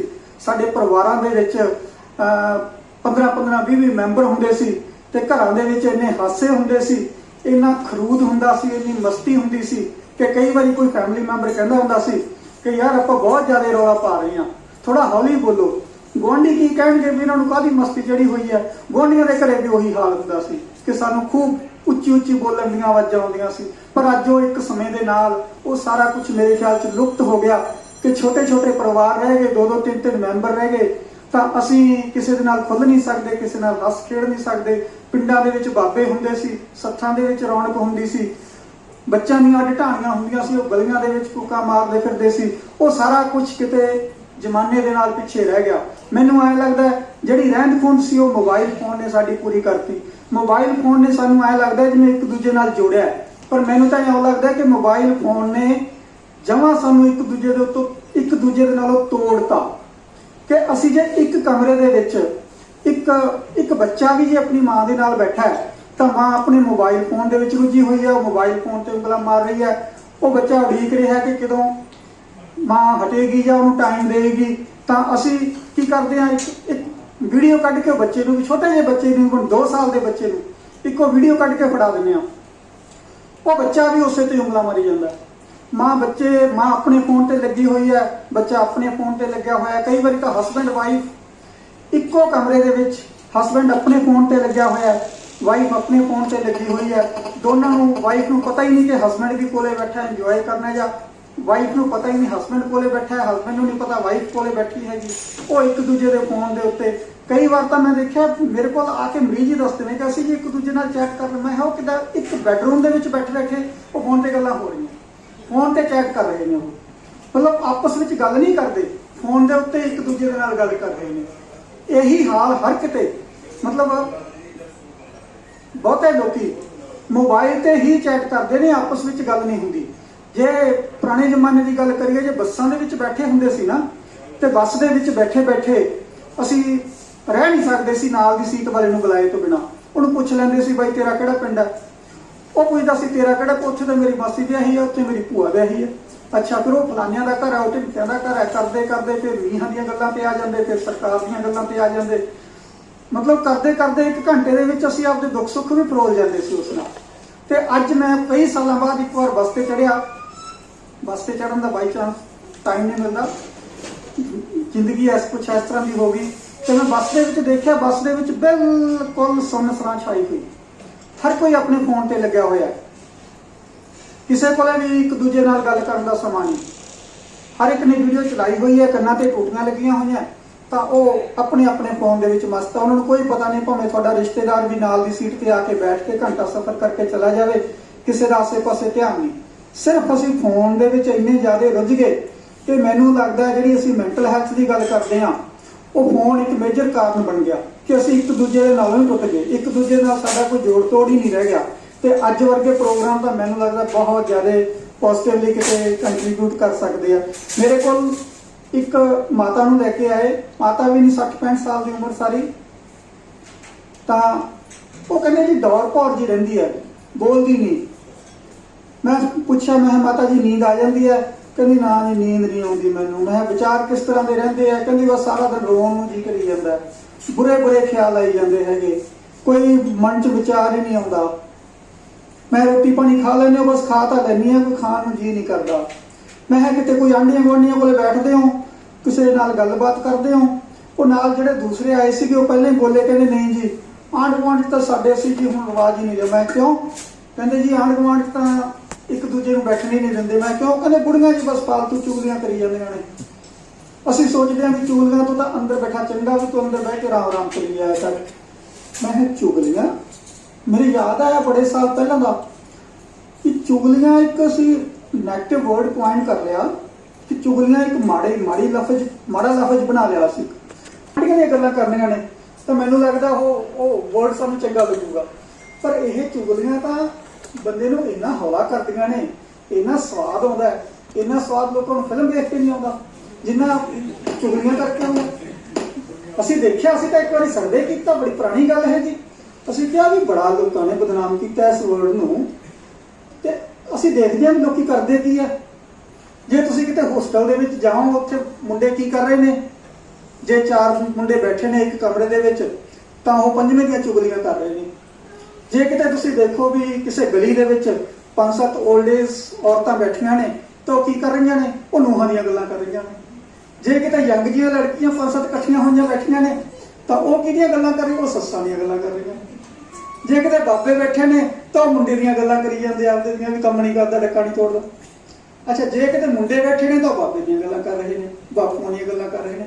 ਮੈਂ ਕਿਹਾ ਇਹ ਤਾਂ ਇੰਨਾ ਵਧੀਆ ਵਰਤਾਰਾ ਹੈਗਾ ਜਿਹੜਾ ਬੰਦੇ ਦਾ ਇਹੋ ਜਿਹਾ ਢਿੱਡ ਹੌਲਾ ਕਰਦਾ ਕਿ ਅੱਧੀਆਂ ਬਿਮਾਰੀਆਂ ਬਾਹਰ ਕੱਢ ਦਿੰਦਾ। ਇਸ ਵਾਸਤੇ ਇਹਨੂੰ ਤਾਂ ਨੈਗੇਟਿਵ ਕਹਿਣਾ ਹੀ ਨਹੀਂ ਚਾਹੀਦਾ। ਮੈਂ ਤਾਂ ਉਹਨਾਂ ਨੂੰ ਸੁਜੈਸਟ ਕੀਤਾ, ਮੈਂ ਇੱਦਾਂ ਕਰੋ ਕਿ ਮਾਤਾ ਜੀ ਨੂੰ ਕਹੋ ਕਿ ਘੰਟਾ 2 ਘੰਟੇ ਆਪਣੀਆਂ ਸਹੇਲੀਆਂ ਕੋਲੇ ਟਾਈਮ ਪਾਸ ਕਰਿਆ ਕਰੋ, ਨਾਲ ਅਸੀਂ ਦਵਾਈ ਦੇ ਦਿੰਦੇ ਹਾਂ, ਤੁਸੀਂ ਆਹ ਜ਼ਰੂਰ ਕਰਨਾ ਹੈ। ਉਹ ਹਫ਼ਤੇ ਕੁ ਬਾਅਦ ਆਏ, ਕਹਿੰਦੇ ਜੀ ਅਸੀਂ ਕਿਹਾ ਵੀ ਮਾਤਾ ਜੀ ਚਲੋ ਤੁਸੀਂ ਗੁਆਂਢੀਆਂ ਕੋਲੇ ਬਹਿ ਜਾ ਕਰੋ। ਉਹ ਮਾਤਾ ਕਹਿੰਦੀ ਪੁੱਤ ਮੈਨੂੰ ਤਾਂ ਦਵਾਈ ਦੀ ਲੋੜ ਹੀ ਨਹੀਂ, ਕਹਿੰਦੀ ਮੈਨੂੰ ਤਾਂ ਰੱਜ ਕੇ ਨੀਂਦ ਆ ਜਾਂਦੀ ਆ। ਮੈਂ ਕਿਉਂ? ਕਹਿੰਦੀ ਮੈਂ ਆਪਣੀਆਂ ਸਹੇਲੀਆਂ ਕੋਲੇ ਢਿੱਡ ਹੌਲਾ ਕਰੇ ਹੋਣੀਆਂ। ਮਤਲਬ ਅਸੀਂ ਜਿਹੜੀਆਂ ਦਵਾਈਆਂ ਖਾ ਰਹੇ ਹਾਂ ਉਹਦਾ ਕੁਝ ਹੋਰ ਸਬਸਟੀਟਿਊਟ ਵੀ ਹੈਗਾ। ਜਿਹੜਾ ਕੰਮ ਦਵਾਈਆਂ ਨੇ ਕਰਨਾ ਹੈ ਉਹ ਕਿਸੇ ਹੋਰ ਚੀਜ਼ ਨੇ ਵੀ ਕਰਨਾ ਹੈ। ਅਸੀਂ ਉਹ ਜਿਹੜੀ ਹੋਰ ਚੀਜ਼ ਸੀ ਉਹ ਛੱਡਤੀ। ਅਸੀਂ ਪਹਿਲਾਂ ਡਾਕਟਰਾਂ ਦੀਆਂ ਦਵਾਈਆਂ ਤੇ ਹੋ ਗਏ ਕਿ ਹਰ ਚੀਜ਼ ਦਾ ਹੱਲ ਅਸੀਂ, ਹਰ ਚੀਜ਼ ਦਾ ਸੋਲੂਸ਼ਨ ਦਵਾਈਆਂ ਦੇ ਵਿੱਚੋਂ ਹੀ ਕੱਢਣਾ ਹੈ, ਜਦਕਿ ਹਰ ਚੀਜ਼ ਦਾ ਹੱਲ ਦਵਾਈਆਂ ਨਹੀਂ ਹੋ ਸਕਦੀਆਂ। ਦਵਾਈਆਂ ਤੋਂ ਬਿਨਾਂ ਸਾਡੇ ਕਲਚਰ ਦੇ ਵਿੱਚ, ਸਾਡੀ ਸੰਸਕ੍ਰਿਤੀ ਦੇ ਵਿੱਚ, ਸਾਡੇ ਪਰਿਵਾਰਾਂ ਦੇ ਵਿੱਚ, ਸਾਡੇ ਰਹਿਣ ਸਹਿਣ ਦੇ ਵਿੱਚ, ਸਾਡੀ ਸੋਚ ਦੇ ਵਿੱਚ ਇੱਦਾਂ ਦੀਆਂ ਕਿੰਨੀਆਂ ਚੀਜ਼ਾਂ ਪਈਆਂ ਨੇ ਕਿ ਜਿਨ੍ਹਾਂ ਦੇ ਨਾਲ ਅਸੀਂ ਮਾਨਸਿਕ ਬਿਮਾਰੀਆਂ ਠੀਕ ਕਰ ਸਕਦੇ ਹਾਂ ਤੇ ਮਾਨਸਿਕ ਬਿਮਾਰੀਆਂ ਹੋਣ ਤੋਂ ਅਸੀਂ ਬਚ ਸਕਦੇ ਹਾਂ। ਇਸੇ ਤਰ੍ਹਾਂ ਮੇਰੇ ਕੋਲ ਇੱਕ ਬਾਪੂ ਨੂੰ ਲੈ ਕੇ ਆਏ, ਇੱਥੋਂ ਹੀ ਕੋਈ ਪੁਲਿਸ ਅਫਸਰ ਨੇ, ਉਹ ਆਪਣੇ ਬਾਪੂ ਜੀ ਨੂੰ, ਆਪਣੇ ਫਾਦਰ ਸਾਹਿਬ ਨੂੰ ਲੈ ਕੇ ਆਏ। 75-76 ਸਾਲ ਉਮਰ ਹੋ ਗਈ ਤੇ ਸਾਨੂੰ ਹੁਣ ਪਤਾ ਤਾਂ ਲੱਗਿਆ ਹੀ ਖੜਾ ਹੈ, ਪਰ ਫਿਰ ਵੀ ਜੇ ਚੰਗਾ ਨਹੀਂ ਲੱਗਦਾ, ਅਸੀਂ ਸੋਚਿਆ ਵੀ ਡਾਕਟਰ ਦੀ ਤਾਂ ਰਾਏ ਜ਼ਰੂਰ ਲੈਣੀ ਚਾਹੀਦੀ ਹੈ। ਮੈਂ ਤਕਲੀਫ ਕੀ ਹੈ? ਕਹਿੰਦੇ ਜੀ ਬਸ ਚੁੱਪ ਗੜੁੱਪ ਜੀ, ਬੋਲਦੇ ਨਹੀਂ, ਕਰਦੇ ਨਹੀਂ, ਖਾਂਦੇ ਨਹੀਂ, ਪੀਂਦੇ ਨਹੀਂ, ਕਿਸੇ ਚੀਜ਼ 'ਚ ਇਹਨਾਂ ਦੀ ਦਿਲਚਸਪੀ ਨਹੀਂ ਰਹੀ। ਮੈਂ ਕੋਈ ਖੇਤ ਬੰਨੇ ਜਾਂਦੇ ਨੇ, ਕੋਈ ਮਾੜਾ ਮੋਟਾ ਕੰਮਕਾਰ ਕਰਦੇ ਨੇ? ਨਾ ਡਾਕਟਰ ਸਾਹਿਬ ਕੰਮਕਾਰ ਤਾਂ ਅਸੀਂ ਇਹਨਾਂ ਨੂੰ ਕਿਹਾ ਹੈਗਾ ਵੀ ਬਾਪੂ ਜੀ ਤੁਸੀਂ ਬਹੁਤ ਕਰ ਲਿਆ। ਦੇਖੋ ਜੀ ਇਹ ਖੜਾ ਨਹੀਂ ਛੱਡਦੇ ਸੀ, ਤੇ ਖੇਤ ਦਾ ਖੜਾ ਨਹੀਂ ਛੱਡਦੇ। ਸਾਰੀ ਉਮਰ ਇਹਨਾਂ ਨੇ ਖੇਤੀ ਕੀਤੀ ਹੈ ਤੇ ਖੇਤ ਦਾ ਖੜਾ ਨਹੀਂ ਛੱਡਦੇ, ਤੇ ਫਿਰ ਖੇਤ ਜਾ ਵੜਦੇ ਨੇ। ਅਸੀਂ ਇਹਨਾਂ ਨੂੰ ਕਿਹਾ ਵੀ ਜੇ ਤੁਸੀਂ ਖੇਤ ਜਾਂਦੇ ਹੋ ਤਾਂ ਸਾਨੂੰ ਸ਼ਰਮ ਆਉਂਦੀ ਹੈ ਕਿ ਲੋਕ ਕਹਿੰਦੇ ਆਪ ਐਡਾ ਵੱਡਾ ਅਫਸਰ ਹੈ ਕਿ ਬਾਪੂ ਖੇਤ ਪੂਰਾ ਕਰਦਾ ਹੈ, ਬਾਪੂ ਨੂੰ ਖੇਤ ਭੇਜ ਦਿੰਦੇ ਨੇ। ਅਸੀਂ ਇਹਨਾਂ ਨੂੰ ਕਿਹਾ ਜੀ ਤੁਸੀਂ ਅੰਦਰ ਬਹਿ ਜਾਓ, ਮੌਜ ਨਾਲ, ਗੁਟਕਾ ਤੁਹਾਨੂੰ ਲਿਆ ਦਿੰਦੇ ਆ, ਤੁਸੀਂ ਪਾਠ ਕਰਿਆ ਕਰੋ, ਸਵੇਰੇ ਵੀ ਸ਼ਾਮ ਨੂੰ ਵੀ ਪੱਕੀ ਪਕਾਈ ਤੁਹਾਨੂੰ ਰੋਟੀ ਮਿਲਦੀ ਹੈ ਤੇ ਤੁਹਾਨੂੰ ਕੋਈ ਤਕਲੀਫ ਨਹੀਂ ਹੋਣ ਦਿੰਦੇ, ਤੇ ਤੁਸੀਂ ਕੋਈ ਡੱਕਾ ਕੰਮ ਨੂੰ ਹੱਥ ਨਾ ਲਾਓ, ਨਾ ਕਿਸੇ ਆਓ ਨਾ ਜਾਓ, ਅੰਦਰ ਬੈਠੇ ਰਹੋ ਮੌਜ ਨਾਲ। ਉਹ ਕਹਿੰਦੇ ਜੀ ਹੁਣ ਤਾਂ ਇਹ ਐਂ ਹੀ ਰਹਿੰਦੇ ਆ। ਮੈਂ ਕਿਹਾ ਤਾਂ ਬਿਲਕੁਲ ਹੀ ਗਲਤ ਹੈ, ਤਾਂ ਸਟਰਕਚਰ ਹੀ ਗਲਤ ਹੈ। ਕਹਿੰਦੇ ਕਿਉਂ? ਮੈਂ ਕਿਹਾ ਬਾਪੂ ਜੀ ਤੁਸੀਂ ਖੁਸ਼ ਹੋ? ਕਹਿੰਦੇ ਜੀ ਹਾਂ ਬਸ ਠੀਕ ਹੈ, ਜਿਵੇਂ ਦਿਨ ਟੱਪੀ ਜਾਂਦੇ ਹੈਗੇ। ਮੈਂ ਖੇਤ ਜਾਣਾ ਚਾਹੁੰਦੇ ਹੋ? ਕਹਿੰਦੇ ਜੀ ਹਾਂ, ਜੇ ਜਾਵੜਿਆ ਜਾਵੇ ਤਾਂ ਠੀਕ ਹੈਗਾ, ਨਹੀਂ ਤਾਂ ਫਿਰ ਘਰੇ ਬੈਠੇ ਆ। ਮੈਂ ਬਿਮਾਰੀ ਸਾਰੀ ਸਮਝ ਲਈ ਕਿ ਬਾਪੂ ਜੀ ਡਿਪਰਾਈਵ ਹੋ ਗਏ ਸਾਰੀਆਂ ਚੀਜ਼ਾਂ ਤੋਂ। ਮੈਂ ਉਹਨਾਂ ਨੂੰ ਐਡਵਾਈਸ ਕੀਤਾ, ਮੈਂ ਕਿਹਾ ਤੁਸੀਂ ਏਦਾਂ ਕਰੋ, ਦਵਾਈ ਵੀ ਦੇ ਦਿੰਦੇ ਆ ਤੇ ਤੁਸੀਂ ਬਾਪੂ ਜੀ ਨੂੰ ਨਾ ਭਾਵੇਂ ਗੱਡੀ 'ਚ ਬਿਠਾ ਕੇ ਲੈ ਜਾ ਕਰੋ, ਭਾਵੇਂ ਮੋਟਰਸਾਈਕਲ ਤੇ ਲੈ ਜਾ ਕਰੋ, ਇੱਕ ਖੇਤ ਗੇੜਾ ਮਰਵਾ ਲਿਆ ਕਰੋ। ਤੇ ਬਾਪੂ ਜੀ ਨੂੰ ਤੁਸੀਂ ਐ ਨਾ ਕਹੋ ਕਿ ਵੀ ਹੁਣ ਤੁਸੀਂ ਇਕੱਲਾ ਪਾਠ ਕਰੀ ਚੱਲੋ, ਗੁਟਕਾ ਤੁਹਾਨੂੰ ਲਿਆ ਦਿੰਦੇ ਆ ਤੇ ਤੁਹਾਨੂੰ ਕਿਸੇ ਚੀਜ਼ ਦੀ ਲੋੜ ਨਹੀਂ, ਤੁਹਾਨੂੰ ਦੋਨੇ ਟਾਈਮ ਬੈਠੇ ਬਿਠਾਏ ਰੋਟੀ ਮਿਲੂਗੀ। ਕਹਿੰਦੇ ਜੀ ਇਹ ਨਾ ਫਾਲਤੂ ਦੀਆਂ ਗੱਲਾਂ ਬਹੁਤ ਕਰਦੇ। ਮੈਂ ਉਹ ਕਿੱਦਾਂ? ਕਹਿੰਦੇ ਜਦੋਂ ਅੰਦਰ ਆਵਾਂਗੇ ਤੇ ਪੁੱਛਦੇ ਆ ਕਿ ਵੀ ਉਹ ਦਵਾਈ ਛਿੜਕਤੀ ਸੀ ਤੇ ਉਹ ਆਪਣਾ ਫਸਲ ਦਾ ਕੀ ਬਣਿਆ, ਉਹ ਮੈਨੂੰ ਐਂ ਦੱਸੋ ਦਵਾਈ ਛਿੜਕਣ ਤੋਂ ਬਾਅਦ ਪੱਤਿਆਂ ਦਾ ਰੰਗ ਕਿਹੋ ਜਿਹਾ? ਕਹਿੰਦਾ ਮੈਂ ਉਹਨਾਂ ਨੂੰ ਕਿਹਾ ਬਾਪੂ ਤੂੰ ਕੀ ਪੱਤਿਆਂ ਦੇ ਰੰਗ ਤੋਂ ਲੈਣਾ, ਤੂੰ ਆਪਦਾ ਆਰਾਮ ਨਾਲ ਬੈਠਾ ਰਹਿ, ਤੈਨੂੰ ਕਿਹਾ ਵੀ ਤੂੰ ਪਾਠ ਕਰਿਆ ਕਰ, ਹੋਰ ਕਰਿਆ ਕਰ। ਮੈਂ ਕਿਹਾ ਨਹੀਂ ਬਿਲਕੁਲ ਗਲਤ ਹੈ, ਬਿਮਾਰੀ ਸਾਰੀ ਇੱਥੇ ਪਈ ਹੈ। ਮੈਂ ਤੁਸੀਂ ਏਦਾਂ ਕਰੋ, ਗੱਡੀ ਤੇ ਬਿਠਾ ਕੇ ਬਾਪੂ ਜੀ ਨੂੰ ਖੇਤ ਗੇੜਾ ਮਰਵਾ ਲਿਆ ਕਰੋ ਤੇ ਜੇ ਕਿਸੇ ਦੇ ਦੁੱਖ ਸੁੱਖ ਹੁੰਦਾ ਪਿੰਡ 'ਚ ਤੇ ਉੱਥੇ ਬਾਪੂ ਜੀ ਨੂੰ ਜ਼ਰੂਰ, ਭਾਵੇਂ ਨਹੀਂ ਤੁਰ ਕੇ ਜਾਂਦੇ, ਭਾਵੇਂ ਗੱਡੀ 'ਚ ਲੈ ਜਾ ਕਰੋ, ਜ਼ਰੂਰ ਲੈ ਕੇ ਜਾਇਆ ਕਰੋ, ਦਵਾਈ ਵੀ ਦੇਵਾਂਗੇ ਨਾਲ। ਮੈਂ ਹੋ ਸਕੇ ਤਾਂ ਜੇ ਕੋਈ ਮੰਦਿਰ ਗੁਰਦੁਆਰੇ ਜਾਣ ਦਾ ਇਹਨਾਂ ਨੂੰ ਰਹਿੰਦਾ ਹੈਗਾ ਤੇ ਉੱਥੇ ਵੀ ਗੇੜਾ ਲਵਾ ਕੇ ਲੈ ਕੇ ਆਇਆ ਕਰੋ। ਕੋਈ ਇਹਨਾਂ ਦਾ ਹਾਲ ਚਾਲ ਪੁੱਛੂਗਾ, ਇਹ ਕਿਸੇ ਤੋਂ ਹਾਲ ਚਾਲ ਪੁੱਛਣਗੇ, 10 ਮਿੰਟ ਕੋਈ ਗੱਲਬਾਤ ਕਰਨਗੇ, ਤੁਸੀਂ ਇਹ ਇੰਨਾ ਜ਼ਰੂਰ ਕਰਨਾ ਹੈਗਾ। ਤੇ ਤੁਸੀਂ ਇਹ ਨਹੀਂ ਸ਼ੋਅ ਕਰਨਾ ਕਿ ਬਾਪੂ ਹੁਣ ਤੂੰ ਇਹ ਸਾਰਾ ਕੁਝ ਛੱਡ ਦੇ ਤੇ ਤੈਨੂੰ ਇਹ ਸਾਰੇ ਕੁਝ ਦੀ ਲੋੜ ਨਹੀਂ ਹੈਗੀ। ਤੁਸੀਂ ਜਿਹੜਾ ਵੀ ਕੁਝ ਕਰਨਾ ਬਾਪੂ ਨੂੰ ਪੁੱਛ ਕੇ ਕਰੋ ਤੇ ਹਰੇਕ ਗੱਲ ਦੇ ਵਿੱਚ ਬਾਪੂ ਨੂੰ ਨਾਲ ਰਲਾ ਲਿਆ ਕਰੋ ਗੱਲ ਕਰਨ ਲੱਗੇ। ਏਦਾਂ ਨਹੀਂ ਕਿ ਬਾਪੂ ਨੂੰ ਕਿਤੇ ਸ਼ਮੂਲੀਅਤ ਹੀ ਨਹੀਂ ਕਰਨੀ। ਤਾਂ ਬਾਪੂ ਨੂੰ ਐਂ ਜੇ ਲੱਗੇ ਕਿ ਵੀ ਮੈਂ ਸੰਭਾਲੀ ਜਾਂਦਾ ਸਾਰਾ ਕੁਝ, ਇਹ ਤਾਂ ਸਾਰੇ ਕਮਲੇ ਹੀ ਨੇ, ਜੇ ਮੈਂ ਨਾ ਹੋਵਾਂ ਤਾਂ ਇਹਨਾਂ ਤੋਂ ਸਾਰਾ ਕੁਝ ਸੰਭਲਣਾ ਹੀ ਨਹੀਂ। ਉਹ ਕਹਿੰਦੇ ਚਲੋ ਠੀਕ ਹੈ। ਉਹ ਕਹਿੰਦੇ ਜੀ ਅਸੀਂ ਖੇਤ ਵੀ ਗੇੜਾ ਮਰਵਾ ਲਿਆਉਣੇ ਆ, ਮੇਰੇ ਕੋਲੇ 10-15 ਦਿਨਾਂ ਬਾਅਦ ਆਏ, ਖੇਤ ਵੀ ਗੇੜਾ ਮਰਵਾ ਲਿਆਉਣੇ ਆ, ਅਸੀਂ ਇਹਨਾਂ ਨੂੰ ਪਿੰਡ 'ਚ ਵੀ ਲੈ ਜਾਂਦੇ ਆ, ਕਿਸੇ ਦੇ ਦੁੱਖ ਸੁੱਖ ਹੁੰਦਾ ਉੱਥੇ ਵੀ ਲੈ ਜਾਂਦੇ ਆ, ਇਹ ਖੁਸ਼ ਵੀ ਰਹਿਣ ਲੱਗ ਕੇ ਕਹਿੰਦੇ। ਤਾਂ ਇਹ ਕਹਿੰਦੇ ਹੁਣ ਖੇਤ ਜਾ ਕੇ ਸਾਰਾ ਕੰਮ ਵੀ ਕਰਦੇ ਨੇ, ਮਤਲਬ ਕੰਮ ਕਰਨ ਤੋਂ ਭਾਵ ਕਿ ਦਿਹਾੜੀਆਂ ਨੂੰ ਕਿਸੇ ਨੂੰ ਇੱਧਰ ਲਾ ਲਿਆ, ਕਿਸੇ ਨੂੰ ਇੱਧਰ ਲਾ ਲਿਆ, ਕੰਮ ਕਰਵਾਈ ਜਾਂਦੇ ਨੇ, ਕਿਤੇ ਨਾ ਕਿਤੇ ਰੁੱਝੇ ਰਹਿੰਦੇ ਨੇ, ਕਿਤੇ ਨਾ ਕਿਤੇ ਕਿਤੋਂ ਡੱਕਾ ਚੱਕਤਾ, ਕਿਤੋਂ ਹੋਰ ਚੱਕਤਾ, ਕਿਤੇ ਨਾ ਕਿਤੇ ਇਹਨਾਂ ਨੂੰ ਰੁਝੇਵਾਂ ਚੰਗਾ ਲੱਗਦਾ ਹੈਗਾ। ਤੇ ਹੁਣ ਇਹ ਖੁਦ ਹੀ ਕਹਿੰਦੇ ਨੇ ਕਿ ਮੈਂ ਜਾ ਵੜਦਾ। ਤੁਸੀਂ ਹੈਰਾਨ ਹੋਵੋਗੇ 6 ਮਹੀਨਿਆਂ ਦੇ ਵਿੱਚ ਉਹੀ ਬਜ਼ੁਰਗ, ਉਹ ਕਹਿੰਦੇ ਜੀ ਤੁਰ ਕੇ ਆਪੇ ਹੌਲੀ ਹੌਲੀ ਖੁੰਡੀ ਨਾਲ ਇਹ ਕਹਿੰਦੇ ਖੇਤ ਵਗ ਜਾਂਦਾ ਤੇ ਪਸ਼ੂਆਂ ਦੇ ਕਮਰੇ 'ਚ ਜਾ ਕੇ ਪਸ਼ੂਆਂ ਦਾ ਕੰਮ ਕਰਵਾਈ ਜਾਂਦਾ, ਕੋਈ ਕੁਛ ਕਰਵਾਈ ਜਾਂਦਾ, ਕੋਈ ਕੁਛ ਜਦੋਂ ਕਿਸੇ ਦੇ ਦੁੱਖ ਸੁੱਖ ਹੁੰਦਾ, ਕੋਈ ਮਰਗ ਹੁੰਦੀ ਹੈ, ਕੋਈ ਸੁੱਖ ਹੁੰਦਾ, ਮੂਹਰੇ ਜਾ ਕੇ ਬਹਿ ਜਾਂਦਾ ਤੇ ਸਾਰਿਆਂ ਦੀਆਂ ਗੱਲਾਂ ਸੁਣੀ ਜਾਂਦਾ, ਕਿਸੇ ਨੂੰ ਸੁਣਾਈ ਜਾਂਦਾ। ਉਹ ਕਹਿੰਦੇ ਜੀ ਇਹ ਤਾਂ ਬਿਲਕੁਲ ਤਕੜਾ ਹੋ ਗਿਆ। ਉਸ ਗੱਲ ਨੂੰ 6 ਸਾਲ ਹੋ ਗਏ। ਉਹ 6 ਸਾਲ ਤੋਂ ਬਾਪੂ ਮੇਰੇ ਕੋਲੇ ਆ ਰਿਹਾ। ਉਹ ਬੰਦਾ ਰਿਟਾਇਰ ਹੋ ਗਿਆ। ਉਹ ਕਹਿੰਦੇ ਜੀ ਸਾਡੇ ਤਾਂ ਅਸੀਂ ਤਾਂ ਡਾਕਟਰ ਸਾਹਿਬ ਜਦੋਂ ਆਏ ਸੀ ਨਾ ਤੁਹਾਡੇ ਕੋਲੇ, ਬਸ ਅਸੀਂ ਐਂ ਆਏ ਸੀਗੇ ਵੀ ਬਾਪੂ ਜੀ ਹੁਣ ਬਾਹਲਾ ਚਿਰ ਤਾਂ ਨਹੀਂ ਕੱਢਦੇ ਤੇ ਬਸ ਵੀ ਡਾਕਟਰ ਕੋਲ ਜਾਣਾ ਤਾਂ ਜ਼ਰੂਰੀ ਹੈ। ਦੇਖੋ ਸੌਂਦੇ ਨਹੀਂ ਸਾਰੀ ਰਾਤ, ਤੰਗ ਹੁੰਦੇ ਨੇ। ਹੁਣ ਕਹਿੰਦੇ ਜੀ ਉਹ ਬਿਨਾਂ ਦਵਾਈ ਤੋਂ ਸੌਂ ਜਾਂਦੇ ਨੇ, ਬਿਨਾਂ ਦਵਾਈ ਤੋਂ ਵਧੀਆ ਖਾਂਦੇ ਪੀਂਦੇ ਨੇ, ਖੇਤ ਵੀ ਜਾਂਦੇ ਨੇ, ਆਪੇ ਹੌਲੀ ਚਲੇ ਜਾਂਦੇ ਨੇ, ਨਹੀਂ ਤਾਂ ਅਸੀਂ ਗੱਡੀ ਦੇ ਵਿੱਚ ਲੈ ਜਾਂਦੇ ਹਾਂ। ਸੋ ਇਸ ਲਈ ਜਿਹੜੀ ਇਹ ਡਰਾਸਟਿਕ ਚੇਂਜ ਹੈਗੀ ਨਾ, ਇਹ ਸੋਸਾਇਟੀ ਦੇ ਵਿੱਚ ਅਸੀਂ ਬਜ਼ੁਰਗਾਂ ਨੂੰ ਵਿਹਲੇ ਬਿਠਾਤਾ, ਅਸੀਂ ਖੁਦ ਵੀ ਵਿਹਲੇ ਹੋ ਗਏ, ਤਾਂ ਸਾਡੀ ਇੰਟਰੈਕਸ਼ਨ ਵੀ ਲੋਕਾਂ ਦੇ ਨਾਲ ਬੰਦ ਹੋ ਗਈ। ਤਾਂ ਇਸ ਕਰਕੇ ਕਿਤੇ ਨਾ ਕਿਤੇ ਇਹ ਮਾਨਸਿਕ ਬਿਮਾਰੀਆਂ ਦਾ ਮੇਨ ਕਾਰਨ ਹੈ। ਦੂਸਰਾ ਕਿਤੇ ਨਾ ਕਿਤੇ ਜੇ ਆਪਾਂ ਗੱਲ ਕਰੀਏ ਕਾਰਨ ਦੀ, ਮੈਂਟਲ ਹਾਈਜੀਨ, ਅਸੀਂ ਹਾਈਜੀਨ ਦੀ ਬੜੀ ਗੱਲ ਕਰਦੇ ਹਾਂ। ਹਾਈਜੀਨ ਤੋਂ ਤੁਹਾਨੂੰ ਪਤਾ ਹੀ ਹੈਗਾ ਕਿ ਕੀ ਅਸੀਂ ਜਿਹੜਾ ਭੋਜਨ ਖਾਂਦੇ ਆ, ਜੇ ਤਾਂ ਉਹ ਸਾਫ਼ ਸੁਥਰਾ ਹੈ ਤਾਂ ਉਹ ਹਾਈਜੀਨਿਕ ਹੈ, ਜੋ ਨਹੀਂ ਸਾਫ਼ ਸੁਥਰਾ ਗੰਦਾ ਮੰਦਾ ਰੇਹੜੀਆਂ ਵਾਲਾ ਹੈ ਤਾਂ ਅਸੀਂ ਉਹਨੂੰ ਹਾਈਜੀਨਿਕ ਕਹਿ ਦਿੰਦੇ ਹਾਂ। ਅਸੀਂ ਇਹ ਗੱਲ ਕਰਦੇ ਹਾਂ ਕਿ ਜੇ ਪੇਟ ਦੀਆਂ ਬਿਮਾਰੀਆਂ ਤੋਂ ਬਚਣਾ ਹੈ, ਸਰੀਰਕ ਬਿਮਾਰੀਆਂ ਤੋਂ ਬਚਣਾ ਹੈ ਤਾਂ ਸਾਨੂੰ ਹਾਈਜੀਨਿਕ ਫੂਡ ਹੀ ਲੈਣਾ ਚਾਹੀਦਾ ਹੈ, ਸਾਨੂੰ ਅਨਹਾਈਜੀਨਿਕ ਫੂਡ ਨਹੀਂ ਲੈਣਾ ਚਾਹੀਦਾ। ਬਿਲਕੁਲ ਸੇਮ ਇਸੇ ਤਰੀਕੇ ਦੇ ਨਾਲ ਅਸੀਂ ਗੱਲ ਕਰਦੇ ਹਾਂ ਮੈਂਟਲ ਹਾਈਜੀਨ ਦੀ। ਮੈਂਟਲ ਹਾਈਜੀਨ ਤੋਂ ਮਤਲਬ ਹੈ ਅਸੀਂ ਦੋ ਤਰ੍ਹਾਂ ਦੇ ਭੋਜਨ ਦੀ, ਸਾਨੂੰ 2 ਤਰ੍ਹਾਂ ਦੀ ਡਾਈਟ ਦੀ ਸਾਨੂੰ ਲੋੜ ਹੁੰਦੀ ਹੈ। ਇੱਕ ਉਹ ਕਿ ਜਿਹੜੀ ਅਸੀਂ ਮੂੰਹ ਰਾਹੀਂ ਖਾਂਦੇ ਹਾਂ, ਕਿ ਜਿਹੜੀ ਸਾਡੇ ਪੇਟ ਦੇ ਵਿੱਚ ਜਾਂਦੀ ਹੈ, ਜਿਹੜੀ ਸਾਨੂੰ ਬਿਮਾਰ ਕਰਦੀ ਹੈ ਜਾਂ ਸਾਨੂੰ ਤਕੜਾ ਕਰਦੀ ਹੈ, ਜਾਂ ਸਾਡੇ ਅੰਦਰ ਵਿਟਾਮਿਨ ਬਣਾਉਂਦੀ ਹੈ, ਪ੍ਰੋਟੀਨ ਬਣਾਉਂਦੀ ਹੈ, ਜਿਹਦੇ ਨਾਲ ਅਸੀਂ ਤੰਦਰੁਸਤ ਰਹਿੰਦੇ ਹਾਂ। ਇਸੇ ਤਰੀਕੇ ਦੇ ਨਾਲ ਪੇਟ ਦੇ ਵਿੱਚ, ਜਿਵੇਂ ਪੇਟ ਦੇ ਵਿੱਚ ਹੈ, ਇਸੇ ਤਰੀਕੇ ਦੇ ਨਾਲ ਦਿਮਾਗ ਦੇ ਵਿੱਚ ਉਹ ਚੀਜ਼ ਨਹੀਂ ਜਿਹੜੀ ਅਸੀਂ ਮੂੰਹ ਰਾਹੀਂ ਖਾਂਦੇ ਹਾਂ। ਮੂੰਹ ਰਾਹੀਂ ਤੋਂ ਬਿਨਾਂ ਵੀ ਜਿਹੜੀਆਂ ਚੀਜ਼ਾਂ ਅੱਖਾਂ ਰਾਹੀਂ ਸਾਡੇ ਅੰਦਰ ਜਾਂਦੀਆਂ, ਜਿਹੜੀਆਂ ਚੀਜ਼ਾਂ ਕੰਨਾਂ ਰਾਹੀਂ ਸਾਡੇ ਅੰਦਰ ਜਾਂਦੀਆਂ, ਉਹ ਚੀਜ਼ਾਂ ਹਾਈਜੀਨਿਕ ਨੇ ਕਿ ਨਾਨ ਹਾਈਜੀਨਿਕ ਨੇ। ਜੇ ਤਾਂ ਉਹ ਹਾਈਜੀਨਿਕ ਨੇ ਤਾਂ ਸਾਡੇ ਅੰਦਰ ਚੰਗੇ ਵਿਚਾਰ ਪੈਦਾ ਹੋਣਗੇ, ਸਾਡੀ ਪਰਸਨੈਲਿਟੀ ਡਿਵੈਲਪ ਹੋਊਗੀ, ਮਾਨਸਿਕ ਰੋਗਾਂ ਤੋਂ ਲੜਨ ਵਾਸਤੇ ਸਾਨੂੰ ਸ਼ਕਤੀ ਮਿਲੂਗੀ, ਸਟ੍ਰੈਸ ਟੈਨਸ਼ਨਾਂ ਤੋਂ ਕਿਵੇਂ ਬਚਣਾ ਹੈ ਸਾਨੂੰ ਉਹ ਚੀਜ਼ ਕੰਮ ਦੇਊਗੀ। ਜੇ ਉਹ ਅਨਹਾਈਜੀਨਿਕ ਹੈ ਤਾਂ ਸਾਨੂੰ ਉਹੀ ਚੀਜ਼ ਬਿਮਾਰ ਕਰੂਗੀ, ਉਹੀ ਸਾਡਾ ਸਟ੍ਰੈਸ ਵਧਾਊਗੀ, ਉਹੀ ਟੈਨਸ਼ਨਾਂ ਵਧਾਊਗੀ। ਸੋ ਇਸ ਲਈ ਅਸੀਂ ਬੱਚਿਆਂ ਤੇ ਖਾਸ ਕਰਕੇ ਧਿਆਨ ਰੱਖੀਏ ਤੇ ਅਸੀਂ ਖੁਦ ਵੀ, ਕਿ ਜਿਹੜਾ ਸਾਡੇ ਕੰਨਾਂ ਰਾਹੀਂ ਅੰਦਰ ਜਾ ਰਿਹਾ ਹੈ, ਜਿਹੜਾ ਸਾਡੇ ਅੱਖਾਂ ਰਾਹੀਂ ਅੰਦਰ ਜਾ ਰਿਹਾ ਹੈ ਮਟੀਰੀਅਲ, ਅਸੀਂ ਕੀ ਦੇਖ ਰਹੇ ਹਾਂ, ਕਿਸ ਤਰ੍ਹਾਂ ਦਾ ਅਸੀਂ ਲਿਟਰੇਚਰ ਪੜ੍ਹ ਰਹੇ ਹਾਂ, ਕਿਸ ਤਰ੍ਹਾਂ ਦੀਆਂ ਅਸੀਂ ਅਖਬਾਰਾਂ ਪੜ੍ਹ ਰਹੇ ਹਾਂ, ਕਿਸ ਤਰ੍ਹਾਂ ਦੀਆਂ ਅਸੀਂ ਮੂਵੀਜ਼ ਦੇਖ ਰਹੇ ਹਾਂ, ਵੀਡੀਓਜ਼ ਦੇਖ ਰਹੇ ਹਾਂ, ਫਿਲਮਾਂ ਦੇਖ ਰਹੇ ਹਾਂ, ਤੇ ਕਿਸ ਤਰ੍ਹਾਂ ਦੇ ਲੋਕਾਂ ਦੇ ਵਿੱਚ ਅਸੀਂ ਵਿਚਰ ਰਹੇ ਹਾਂ। ਜੇ ਤਾਂ ਉੱਥੋਂ ਹਾਈਜੀਨਿਕ ਵਿਚਾਰ ਪੈਦਾ ਹੁੰਦੇ ਨੇ ਤਾਂ ਅਸੀਂ ਉਹਨੂੰ ਹਾਈਜੀਨਿਕ ਡਾਈਟ ਕਹਿੰਦੇ ਹਾਂ, ਮੈਂਟਲ ਹਾਈਜੀਨ। ਤੇ ਜੇ ਉਹ ਅਨਹਾਈਜੀਨਿਕ ਹੈ, ਅਸੀਂ ਕੋਈ ਐਦਾਂ ਦਾ ਮਟੀਰੀਅਲ ਦੇਖਦੇ ਹਾਂ, ਪੜ੍ਹਦੇ ਹਾਂ ਜਿਹੜਾ ਸਾਡਾ ਦਿਮਾਗ ਖਰਾਬ ਕਰੇ। ਬਹੁਤੇ ਮਰੀਜ਼ ਸਾਡੇ ਕੋਲ ਇਹੋ ਜਿਹੇ ਆਉਂਦੇ ਨੇ, ਅਨਹਾਈਜੀਨਿਕ ਮੈਂ ਗੱਲ ਕਰ ਰਿਹਾ, ਕਿ ਜਿਹੜੇ ਬਿਮਾਰੀ ਮਾਨਸਿਕ ਹੁੰਦੀ ਹੈ ਤਾਂ ਅਸੀਂ ਉਹਨੂੰ ਪੁੱਛਦੇ ਹਾਂ ਵੀ ਕੋਈ ਇਹ ਤੋਂ ਪਹਿਲਾਂ ਇਲਾਜ, ਉਹ ਕਹਿੰਦੇ ਜੀ ਸਾਨੂੰ ਤਾਂ 5 ਸਾਲ ਹੋ ਗਏ ਲੱਗਿਆ ਨੂੰ, ਅਸੀਂ ਕੋਈ ਇਲਾਜ ਵਾਲੀ ਕਸਰ ਨਹੀਂ ਛੱਡੀ। ਮੈਂ ਕਿੱਥੇ ਕਿੱਥੇ ਗਏ, ਅਸੀਂ ਜੀ ਪਹਿਲਾਂ ਤਾਂ ਵੱਡੇ ਵੱਡੇ ਨਾਮ ਲੈਂਦੇ, ਅਸੀਂ ਜੀ ਵਡਭਾਗ ਸਿੰਘ ਦੇ ਡੇਰੇ ਤੇ ਵੀ ਜਾਏ, ਅਸੀਂ ਜੀ ਮਹਿੰਦੀਪੁਰ ਵੀ ਜਾਏ, ਅਸੀਂ ਸਾਲਾਸਰ ਵੀ ਜਾਏ, ਤੇ ਅਸੀਂ ਕੋਈ ਚੇਲਾ ਚੱਪੜਾ ਇੱਥੇ ਸਾਧੂ ਸੰਤ ਛੱਡਿਆ ਨਹੀਂ। ਨਹੀਂ ਮੈਂ ਕਿਹਾ ਇਹ ਤਾਂ ਬਿਮਾਰੀ ਹੈ ਇੱਕ, ਨਹੀਂ ਉਹ ਹੈ ਤਾਂ ਬਿਮਾਰੀ ਜੀ, ਪਰ ਸਾਨੂੰ ਇਹ ਐਂ ਹੁੰਦਾ ਹੈਗਾ ਵੀ ਇਹ ਕੋਈ ਕਸਰ ਨਾ ਹੋਵੇ, ਇਹ ਕੋਈ ਭੂਤ ਪ੍ਰੇਤ ਨਾ ਚੁੰਬੜਿਆ ਹੋਵੇ। ਮਤਲਬ ਇਹ ਸਾਰੀਆਂ ਗੱਲਾਂ ਸਾਡੇ ਦਿਮਾਗ ਦੇ ਵਿੱਚ ਕਿੱਥੋਂ ਆਈਆਂ? ਇਹਨੂੰ ਅਸੀਂ ਮੈਂਟਲ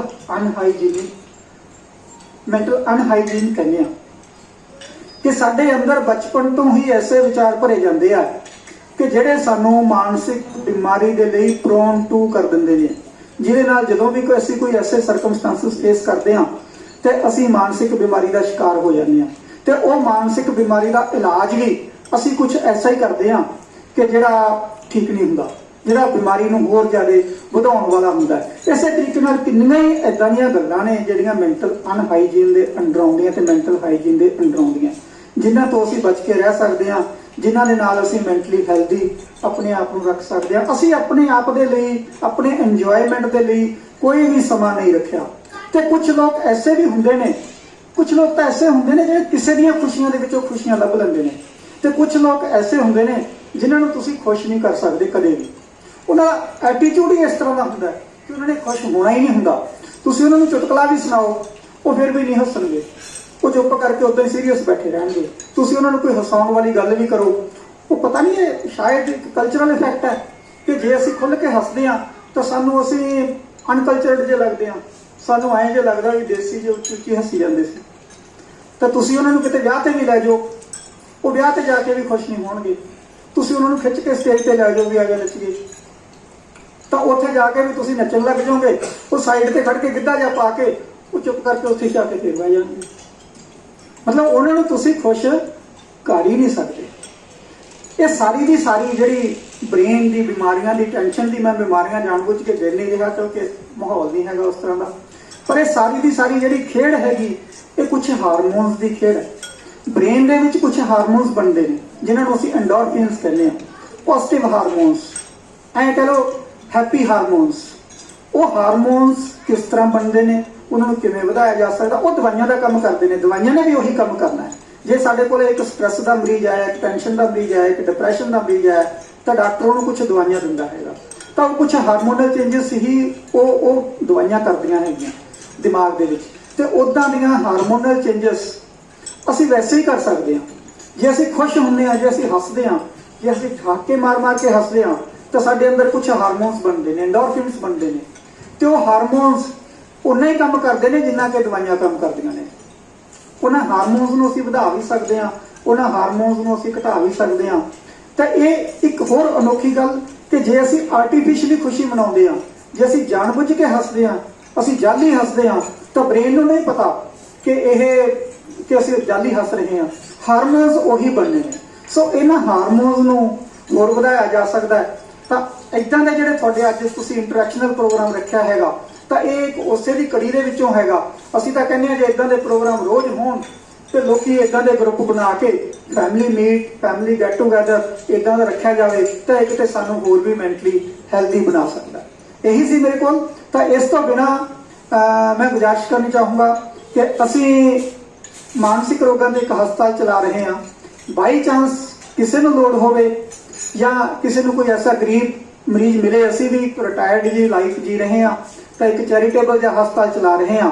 ਕੋਈ ਤੁਹਾਡੇ ਕੋਲੇ ਪੂਅਰ ਪੇਸ਼ੈਂਟ ਹੋਵੇ, ਕੋਈ ਗਰੀਬ ਮਰੀਜ਼ ਹੋਵੇ ਜਿਹੜਾ ਇਲਾਜ ਤੇ ਖਰਚਾ ਨਹੀਂ ਕਰ ਸਕਦਾ, ਸਾਡੀਆਂ ਸੇਵਾਵਾਂ ਦੀ ਕਿਸੇ ਤਰੀਕੇ ਦੀ ਲੋੜ ਹੋਵੇ ਤਾਂ ਤੁਸੀਂ ਉਹ ਰੈਫਰ ਕਰ ਸਕਦੇ ਹੋ। ਪਹਿਲਾਂ ਵੀ ਇਹ ਕੇਵਲ ਜਿੱਦਾਂ ਜੀ ਤਾਂ ਜਾਣਦੇ ਨੇ, ਇਹ ਬਹੁਤ ਸਾਰੇ ਪੇਸ਼ੈਂਟ ਮੇਰੇ ਕੋਲ ਇਦਾਂ ਦੇ ਭੇਜਦੇ ਵੀ ਰਹਿੰਦੇ ਨੇ, ਹੋਰ ਵੀ ਸੰਸਥਾਵਾਂ ਵਾਲੇ ਵੀ ਭੇਜਦੇ ਰਹਿੰਦੇ ਨੇ ਕਿ ਜੇ ਕੋਈ ਤੁਹਾਡੇ ਕੋਲ ਇਦਾਂ ਦਾ ਪੇਸ਼ੈਂਟ ਹੈਗਾ ਜਿਹੜਾ ਅਫੋਰਡ ਨਹੀਂ ਕਰਦਾ ਤੇ ਅਸੀਂ ਉਹਦੀ ਸਾਡੀ ਕੋਸ਼ਿਸ਼ ਹੁੰਦੀ ਹੈ ਕਿ ਜਿਹੜਾ ਸਾਡੇ ਕੋਲੇ ਆਵੇ ਤਾਂ ਉਹਦੇ ਕੋਲੇ ਪੈਸੇ ਹੈ ਤਾਂ ਵੀ ਠੀਕ ਹੈ, ਜੇ ਨਹੀਂ ਹੈ ਤਾਂ ਵੀ ਉਹਦੀ ਮਦਦ ਕੀਤੀ ਜਾ ਸਕੇ। ਤਾਂ ਤੁਸੀਂ ਉਦਾਂ ਦੇ ਪੇਸ਼ੈਂਟ ਕੋਈ ਕਿਸੇ ਵੀ ਤਰ੍ਹਾਂ ਦੀਆਂ ਸਾਡੀਆਂ ਸੇਵਾਵਾਂ ਦੀ ਲੋੜ ਹੈਗੀ ਤਾਂ ਤੁਸੀਂ ਲੈ ਸਕਦੇ ਹੋ। ਮੈਨੂੰ ਤੁਸੀਂ ਇੱਥੇ ਆਉਣ ਦਾ ਮੌਕਾ ਦਿੱਤਾ, ਤੁਹਾਡੇ ਨਾਲ ਇੰਟਰੈਕਟ ਹੋਣ ਦਾ, ਤੁਹਾਡੇ ਨਾਲ ਰੂਬਰੂ ਹੋਣ ਦਾ ਮੌਕਾ ਦਿੱਤਾ। ਸੱਚਮੁੱਚ ਮੈਂ ਇੱਥੇ ਆ ਕੇ ਇੰਜੋਏ ਕੀਤਾ। ਇਹ ਗੀਤ ਬਹੁਤ ਹੀ ਸੁੰਦਰ ਗੀਤ ਸੀ, ਬਹੁਤ ਮਨ ਨੂੰ ਖੁਸ਼ ਕਰਨ ਵਾਲਾ ਗੀਤ ਸੀ। ਇਦਾਂ ਦੇ ਹੋਰ ਵੀ ਤੁਹਾਡੇ ਪ੍ਰੋਗਰਾਮ ਹੋਣਗੇ। ਮੈਨੂੰ ਤੁਸੀਂ ਮੌਕਾ ਦਿੱਤਾ, ਬੇਹੱਦ ਧੰਨਵਾਦੀ ਹਾਂ ਤੁਹਾਡਾ। ਥੈਂਕ ਯੂ, ਮਿਹਰਬਾਨੀ।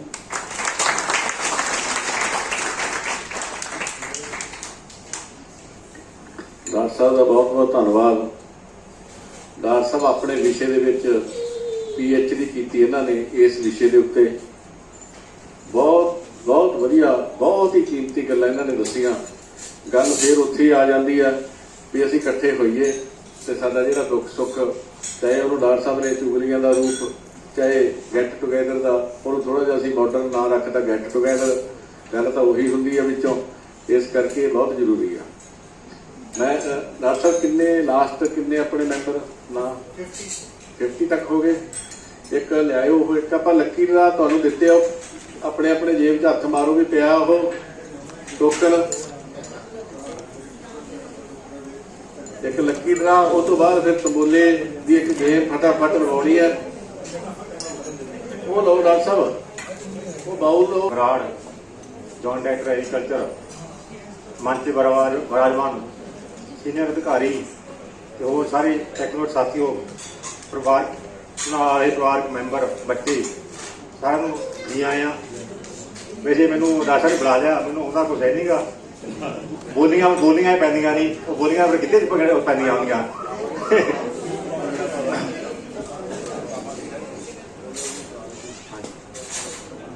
ਉਹ ਪਹਿਲੇ ਦਿਨ ਦੀ ਰੀਤ ਪੁਰਾਣੀ, ਪਹਿਲੇ ਦਿਨ ਦੀ ਰੀਤ ਪੁਰਾਣੀ, ਮਿਲਣ ਅਸੀਂ ਲਟਾਉਂਦੇ ਇਹ ਵੀ ਕੁੜੀਆਂ ਵਰਗੇ ਸਾਡੇ ਮੁੰਡੇ, ਕੁੜੀਆਂ ਵਰਗੇ ਸਾਡੇ ਮੁੰਡੇ, ਮੰਦੀ ਵਿੱਕੀ ਬੋਲੀ ਨੂੰ ਸਹਿ ਲੋਕ ਨਹੀਂ ਪਾਉਂਦੇ। 4 ਘੜੀਆਂ ਦਾ ਦਰਸ਼ਨ ਮੇਲਾ ਆਦਰ ਨਾਲ ਬੁਲਾਉਂਦੇ ਇਹ ਦਿਨ ਸਗਨਾਂ ਦੇ, ਰੋਜ਼ ਰੋਜ਼ ਨਹੀਂ ਆਉਂਦੇ ਇਹ ਦਿਨ ਸਗਨਾਂ ਦੇ, ਰੋਜ਼ ਰੋਜ਼ ਨਹੀਂ ਆਉਂਦੇ ਇਹ ਦਿਨ ਸਗਨਾਂ ਦੇ।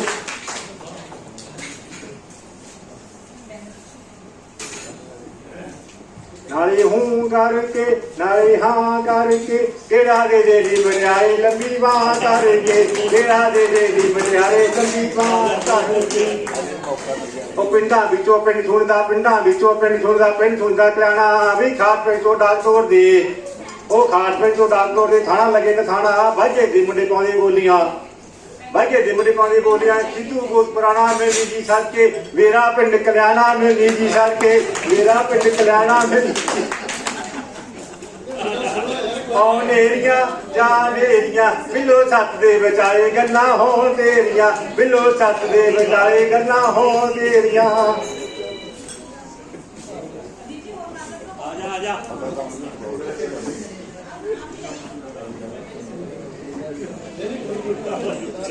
ਠੀਕ ਹੈ।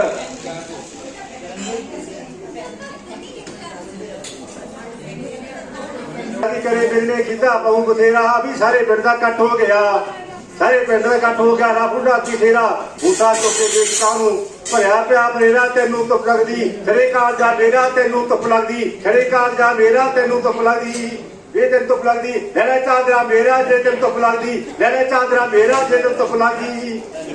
ਜਦੋਂ ਜਵਾਨੀ ਜੋਰ ਸੀਵੇ ਜਾਲਮਾ, ਵੰਜਲੀ ਵਰਗਾ ਹੋਰ ਸੀਵੇ ਜਾਲਮਾ, ਜਦੋਂ ਜਵਾਨੀ ਜੋਰ ਸੀਵੇ ਜਾਲਮਾ, ਵੰਜਲੀ ਵਰਗਾ ਬੋਲ ਸੀਵੇ ਜਾਲਮਾ, ਜਦੋਂ ਜਵਾਨੀ ਜੋਰ ਸੀਵੇ ਜਾਲਮਾ, ਕੋਇਲ ਵਰਗਾ ਬੋਲ ਸੀਵੇ ਜਾਲਮਾ।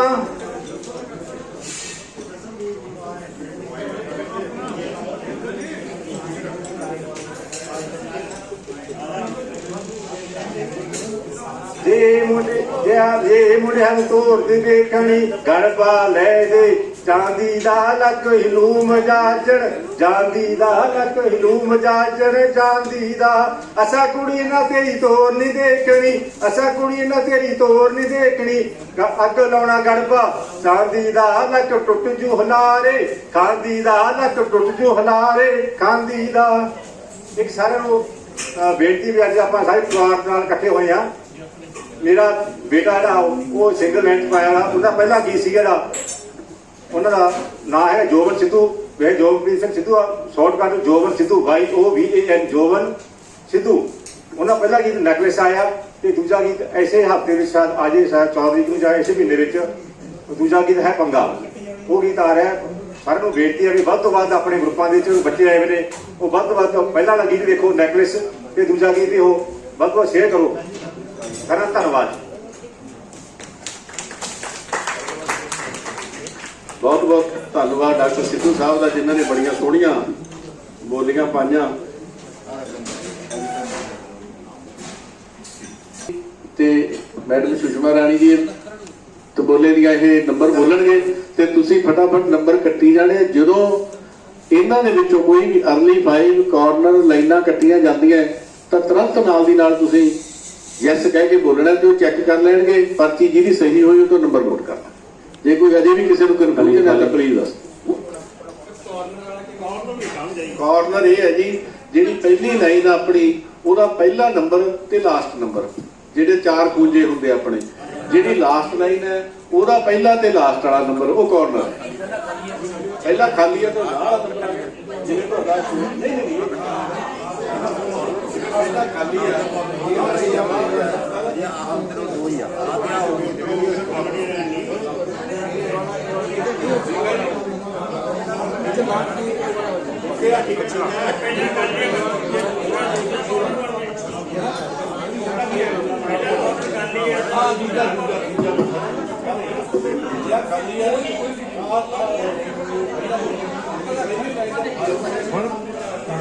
ਆ ਸਾਰੇ ਦੇਖੋ ਜੀ ਫਸਟ ਲਾਈਨ ਹੈ ਜਿਹੜੀ ਇਹਦਾ ਮੇਰੇ ਤੇ 15 ਹੈ 15 80 17 ਤੇ 87 ਇਹ ਚਾਰੋਂ ਕਾਰਨਰ ਦੇ ਵਿੱਚ ਆਣਗੇ। ਆ ਤੁਹਾਡੀ ਫਸਟ ਲਾਈਨ ਹੈ ਆ ਸੈਕੰਡ ਲਾਈਨ ਹੈ ਆ ਥਰਡ ਲਾਈਨ ਹੈ। ਪੂਰੇ ਵਿੱਚ ਨੰਬਰਾਂ ਦੇ ਵਿੱਚੋਂ ਜੇ ਕੋਈ ਪਹਿਲੇ 5 ਬੋਲੇ ਗਏ ਤਾਂ ਉਹਨੇ ਯੈਸ ਕਹਿ ਦੇਣਾ 5 ਕੱਟੇ ਗਏ ਮਤਲਬ ਜਿਹਦੇ ਅਰਲੀ 5 ਆਊਗਾ ਉਹ ਤੇ ਉਸ ਤੋਂ ਬਾਅਦ ਫੁੱਲ ਹਾਊਸ ਆਣਗੇ ਪੂਰੇ ਸਾਰੇ ਨੰਬਰ ਕੱਟੇ ਗਏ ਪਹਿਲਾ ਹਾਊਸ ਜੋ ਉਹਦਾ ਤੋਂ ਪਰਚੀ ਖਤਮ ਹੀ ਹੋਗੀ ਉਸ ਤੋਂ ਬਾਅਦ ਸੈਕਿੰਡ ਹਾਊਸ ਆਊਗਾ ਜਿਹਦੇ ਸਾਰੇ ਕੱਟੇ ਗਏ ਉਸ ਤੋਂ ਬਾਅਦ ਥਰਡ ਹਾਊਸ ਆਊਗਾ ਜਿਹਦੇ ਸਾਰੇ ਕੱਟੇ ਗਏ 3 ਹਾਊਸ ਹੈ line first line second line ਇਹ ਲਾਈਨਸ ਹੈਗੀਆਂ ਅਰਲੀ 5 ਹੈ ਕਾਰਨਰਸ ਹੈ।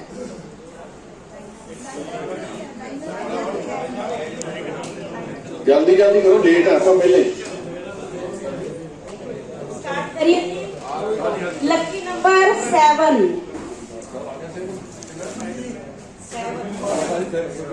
8080 8080 दो बारी बोलना जी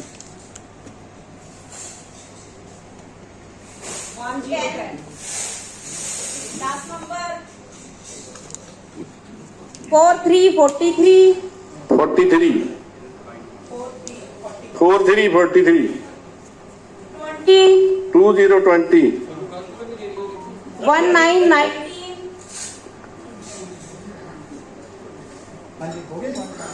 ਨਹੀਂ ਨਹੀਂ ਇਹ ਤਾਂ ਤਿੰਨ ਤਾਂ ਬੋਲੇ ਆ 4141 3636 हाँ जी 4848 6464 5 ਆਏ ਨਹੀਂ ਜੇ ਤੱਕ ਕਿਸੇ ਦੇ 8585 4545 4040 3232 ਉਹ ਹਲਾ ਲਓ ਬੜਾ ਜਾ 2727 ਕੋਲੇ ਕੋ ਕੱਢੀ ਜਾਂਦੀ ਆ ਨਹੀਂ ਨਹੀਂ 10 27 48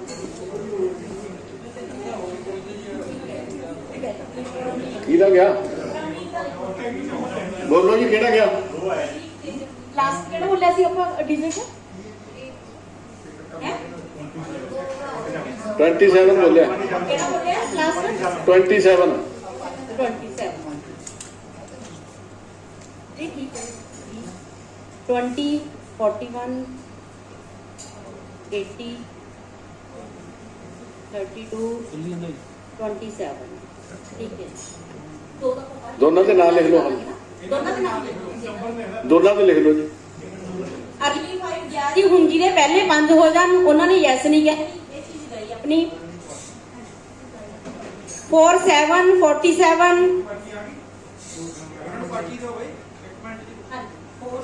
47 ਕੱਟੇ ਜੀ, ਕੱਟ ਲਓ। 47 ਬੋਲਿਆ ਸੀਗਾ, ਇਸ ਤੋਂ ਬਾਅਦ 75 75 38 38 79 79 only number 5 39 39 44 44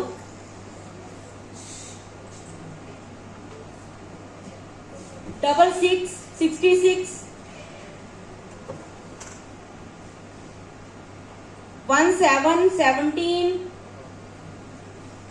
55 ਨਹੀਂ ਨਹੀਂ 55 55 ਇੱਕ ਮਿੰਟ ਉਹਨਾਂ ਨੂੰ 5 ਤਾਂ ਗਿਆ ਜੀ। ਹੁਣ ਕਾਰਨਰ ਤਿੰਨੋਂ ਲਾਈਨਸ ਤੇ ਹਾਊਸ ਤਿੰਨੋਂ ਕਿੰਨੇ ਤੇ ਹੋਇਆ? ਆਪਣਾ ਲਾਸਟ ਕਿਹੜਾ ਬੋਲਿਆ ਸੀ ਮੈਂ? 55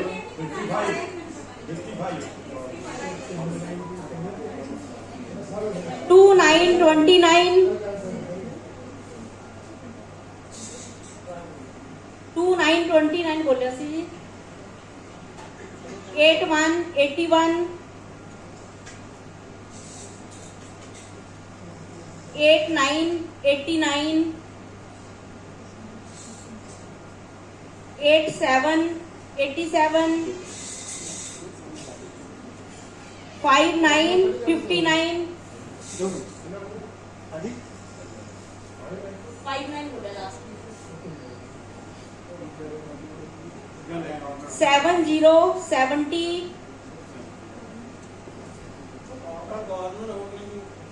70 ਤੇ ਹੋਇਆ ਜੀ 70 ਤੇ ਲਾਸਟ 70 ਬੋਲਿਆ 70 ਹੋਣਾ ਚਾਹੀਦਾ ਸੀ ਤੁਹਾਡੇ ਦੇ ਨਹੀਂ ਹੋਇਆ ਜੀ, ਨਹੀਂ ਹੋਇਆ।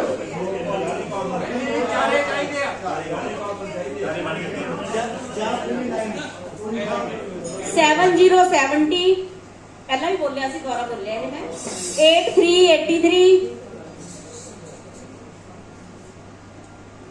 31 31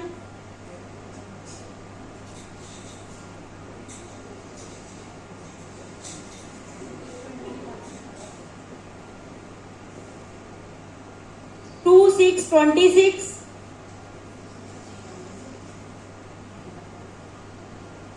26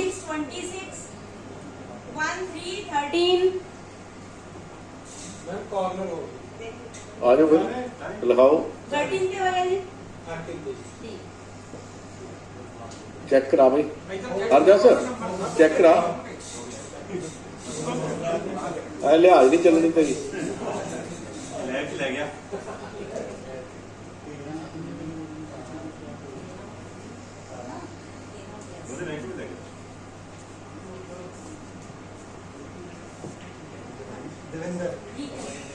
ਹੁਣ first line second line third line corner ਗਏ, ਕਾਰਨਰ ਗਏ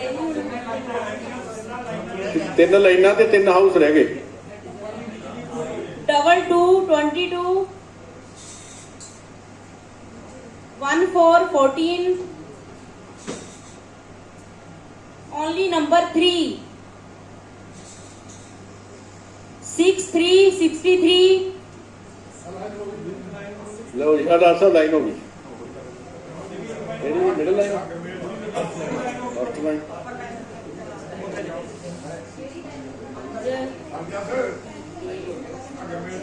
आ जाओ उठ के आ जाओ जी, प्राइज लेना, उठ के आओ। ਤੁਹਾਡੀ ਲਾਈਨ ਕਿਹੜੀ ਹੋਈ ਹੈ ਜੀ? ਨਹੀਂ ਸਰ 60 ਨੰਬਰ ਨਹੀਂ ਬੋਲਿਆ 60 ਨੰਬਰ ਨਹੀਂ 60 ਤਾਂ ਬੋਲਿਆ ਨਹੀਂ ਅਜੇ, ਨਹੀਂ ਬੋਲਿਆ ਜੀ। ਲਾਸਟ ਰੀਜ਼ਨ ਕੀ ਬੋਲਿਆ ਸੀ ਨਾ? ਲਾਸਟ ਬੋਲਿਆ ਸੀ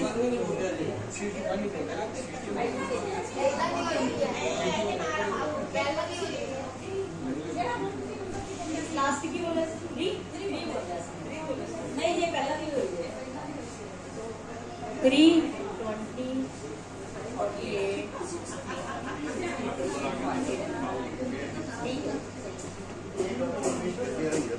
हैगी है जी।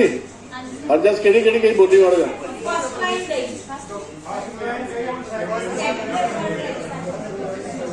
अजे अपने कोले हाउस बहुत बड़े बड़े रह गए जी, बहुत बड़े प्राइज है उन्होंने सारी भर्ती का ध्यान रखना। डॉक्टर साहब फर्स्ट लाइन गई, फर्स्ट लाइन गई, मिडल लाइन, लास्ट लाइन ते हाउस बोली चलो बोल फर्स्ट लाइन गई है जी। चल चक्की चल लिखी चल 5050 बोली चल 5050 ओनली नंबर 8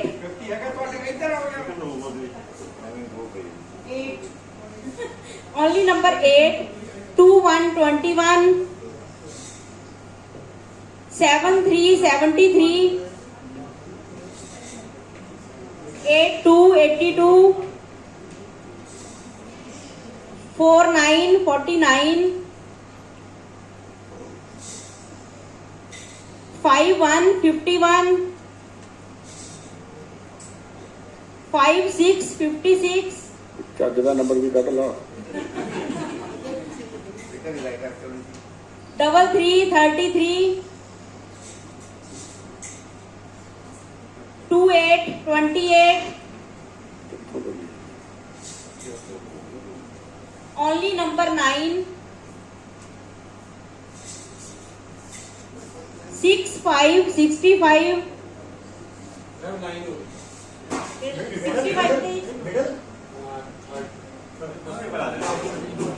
थर्ड लाइन लिखो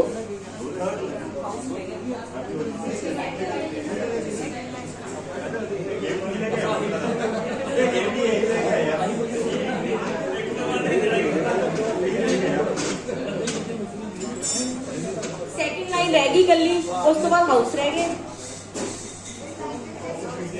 6060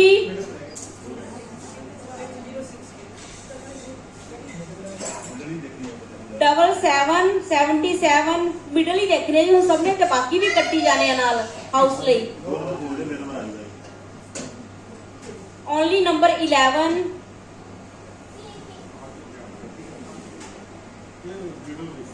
11 ਹੁੰਦਾ ਵੈਸੇ ओनली नंबर 11 नहीं ओनली नंबर 6 5454 2323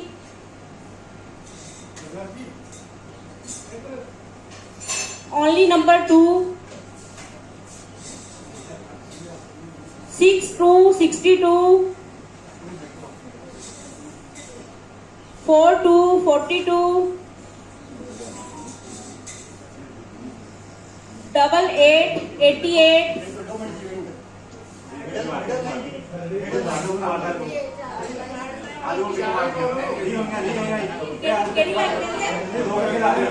कितने नंबर पे हुई है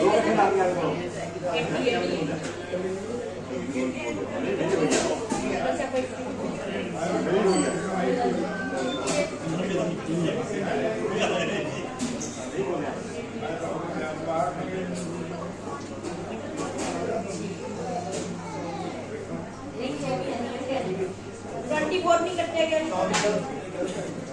पर्ची पाड़ दे पर्ची पाड़ दे पर्ची पाड़ दे फर्स्ट टाइम है सारा 8888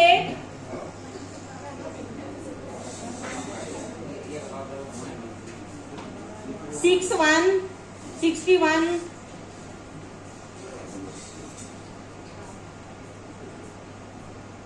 1818 7676 76 है 11 32 49 64 ठीक है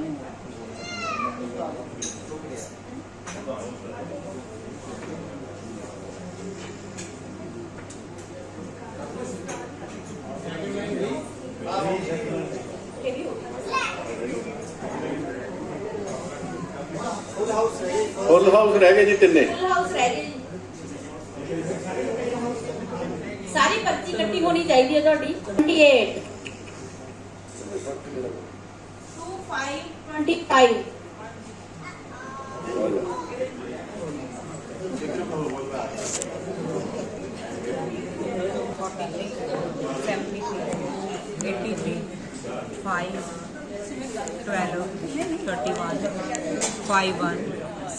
25 only 7 25 48 61 89 6189 हो गया सारे सारे हो गए तेने हाउस हाँ जी तीनों की ना थोड़ा सुषमा रानी जिंदल कितने थोड़े की हस्बैंड का की ना डॉक्टर कमल कुमार जिंदल अच्छा ठीक है ਇਹ ਤੁਸੀਂ ਆਮ ਖੇਡਦੇ ਰਹਿੰਦੇ ਹੋ ਹਾਂਜੀ ਅਸੀਂ ਖੇਡਦੇ ਰਹਿੰਦੇ ਕਿੱਟੀ ਵਗੈਰਾ 'ਚ ਅੱਛਾ ਕਿਵੇਂ ਲੱਗਦਾ ਹੈ ਤੁਹਾਨੂੰ ਸਰ ਬਾਕੀਆਂ ਨੂੰ ਪੁੱਛੋ ਸਾਨੂੰ ਤਾਂ ਵਧੀਆ ਲੱਗਦਾ ਅੱਛਾ ਹੈਗਾ ਲੱਗਦਾ ਹੈ। ਐਂਟਰਟੇਨਮੈਂਟ ਹੋ ਜਾਂਦਾ ਠੀਕ ਹੈ ਚੰਗਾ ਜੀ ਥੋੜਾ ਸਮਾਂ ਕਿੱਥੇ ਇਹ ਐਗਰੀਕਲਚਰ ਡਿਪਾਰਟਮੈਂਟ 'ਚ ਰਿਟਾਇਰ ਹੋ ਗਏ ਸਤੰਬਰ 'ਚ ਡਿਪਟੀ ਅੱਛਾ। ਡਾਇਰੈਕਟਰ ਐਗਰੀਕਲਚਰ ਸੀਗੇ ਇਹ ਠੀਕ ਹੈ ਬਹੁਤ ਅੱਛਾ ਲੱਗਿਆ ਸਾਰਿਆਂ ਨੂੰ ਬਹੁਤ ਇੰਜੋਏ ਹਾਂਜੀ ਕੀਤਾ ਨੇ ਸਾਰੇ ਪਰਿਵਾਰ ਦੇ ਤੁਸੀਂ ਮੈਂਬਰ ਹੈ ਉਹਨਾਂ ਦਾ ਗੀਤ ਸੁਣ ਕੇ ਕਿਵੇਂ ਲੱਗਿਆ ਤੁਹਾਨੂੰ ਬਹੁਤ ਹੀ ਜ਼ਿਆਦਾ ਵਧੀਆ ਸੀਗਾ ਜੀ ਸਾਨੂੰ ਤਾਂ ਆਪ ਇਨੀਸ਼ੀਏਟਿਵ ਮਿਲਦਾ ਹੈਗਾ ਹਾਂਜੀ ਠੀਕ ਹੈ ਜੀ ਵਧੀਆ ਬਹੁਤ ਵਧੀਆ ਸੀਗਾ ਜੀ ਹੋ ਗਿਆ ਜੀ ਥਰਡ ਲੱਕੀ ਦੀ ਕਢਾਈ ਆ ਹਰਜਸ ਤੇ ਸਾਰੀ ਹਰਜਸ ਬੱਚੇ ਨੇ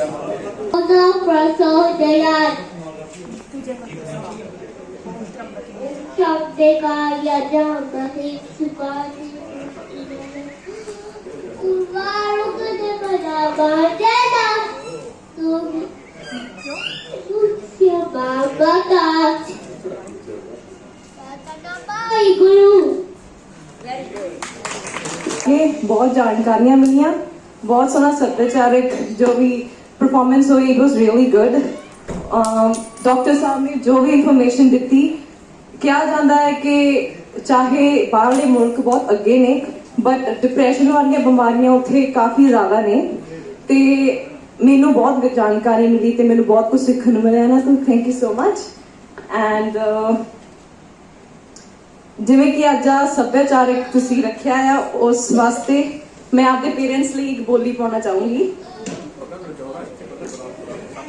ओके आज मम्मा पापा आओ आओ तुसीं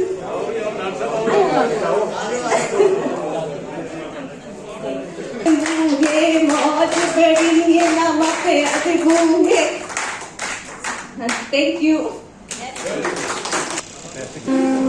ਆਜੋ ਦੋ ਤਿੰਨ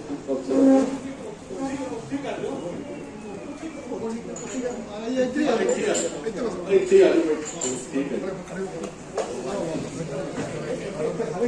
ਡਾਕਟਰ ਸਿੰਘ ਜੀ ਲੈਟਸ ਆਉਣਾ ਹੈ ਹਾਂ ਤੁਸੀਂ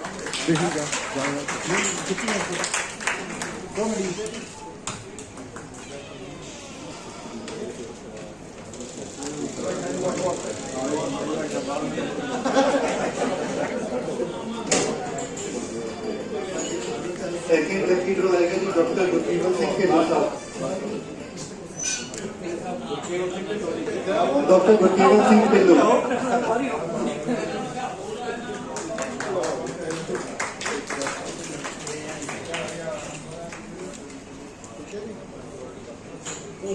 third lucky draw doctor K Jindal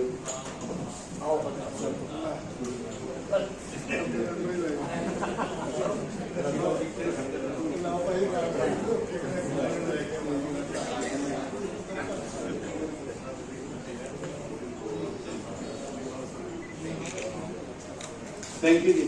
thank you.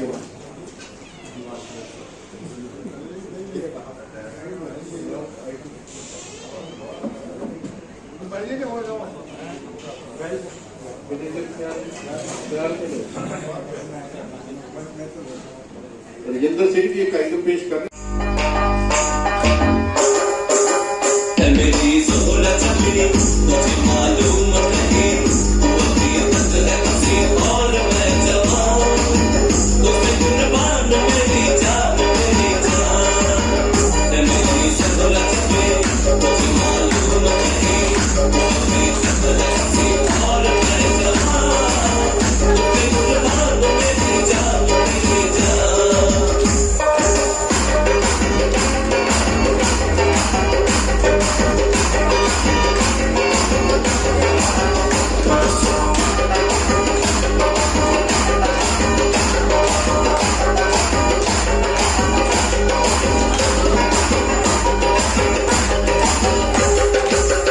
हमें तो लूट लिया मिलके हुस्न वालों ने काले काले बालों ने गोरे गोरे गालों ने हमें तो लूट लिया मिलके हुस्न वालों ने काले काले बालों ने गोरे गोरे गालों ने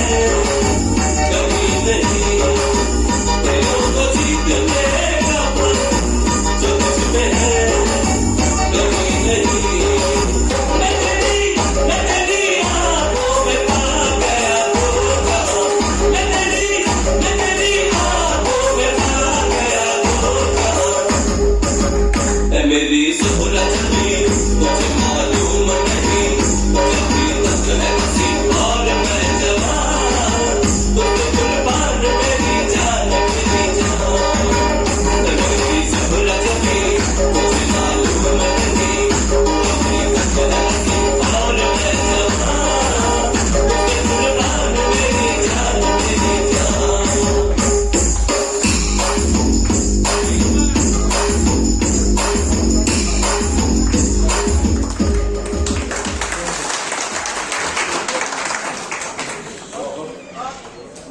ਬਹੁਤ ਅੱਛੇ ਜਿੰਨੀ ਜਿੰਨੇ ਏਜ ਦੇ ਹਿਸਾਬ ਨਾਲ ਇਹਨਾਂ ਨੇ ਦੱਸਿਆ ਵੀ ਆਪਾਂ ਨੂੰ ਸਾਰਿਆਂ ਨੂੰ ਉੱਠ ਕੇ ਭੰਗੜਾ ਪਾਉਣਾ ਚਾਹੀਦਾ। ਘੱਟੋ ਘੱਟ ਕੋਈ ਐਕਸਰਸਾਈਜ਼ ਕੋਈ 100 ਗ੍ਰਾਮ ਭਾਰ ਹੀ ਘਟ ਜੂਗਾ। ਬਹੁਤ ਬਹੁਤ ਵਧੀਆ ਪਰਫਾਰਮੈਂਸ। ਅਸੀਂ ਨਾ ਡਾਕਟਰ ਸਾਹਿਬ ਨੇ ਜਿਵੇਂ ਪਲੀਜ਼ ਜਿਵੇਂ ਇੱਥੋਂ ਹੀ ਬੋਲਿਆ ਗਿਆ ਸੀ ਸਟੇਜ ਤੋਂ ਖਰਬੂਜੇ ਨੂੰ ਵੇਖ ਕੇ ਖਰਬੂਜਾ ਰੰਗ ਫੜਦਾ।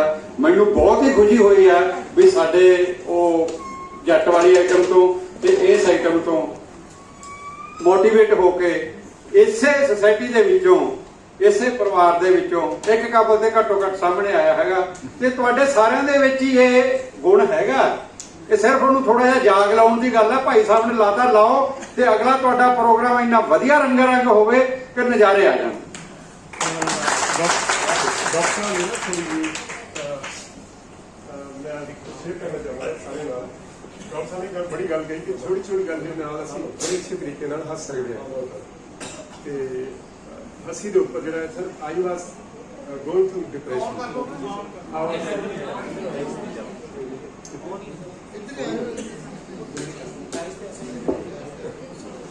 ਮੈਂ ਸਰ ਡਾਕਟਰ ਸਾਹਿਬ ਨੇ ਡਿਪਰੈਸ਼ਨ ਚ ਗਿਆ ਕਿ ਅੱਠ ਮਹੀਨੇ ਕਰੀਬ ਮੈਂ ਡਿਪਰੈਸ਼ਨ तो हौली हौली जो है ना फिर वो बाई वे ऑफ लर्निंग जो भी है तो मैं 2-3 चीज़ें ये सीखी हैं तो मैं शेयर करना चाहूँगा। मैं मेरी वाइफ भी ऐसी हंस रहे हैं तो कितना हंस रहे हैं सारे मैं चाहूँगा कि किसी भी थोड़ा लालच देख रहे हो। Very good very good very good very good फिर हाँ हाँ ओ हाँ हाँ ओ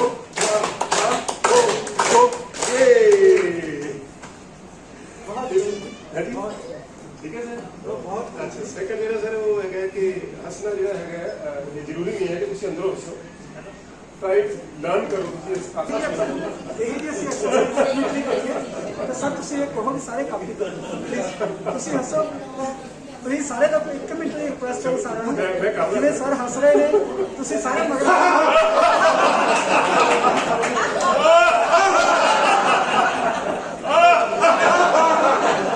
ਸਾਰੇ ਪਲੀਜ਼ ਸਾਰੇ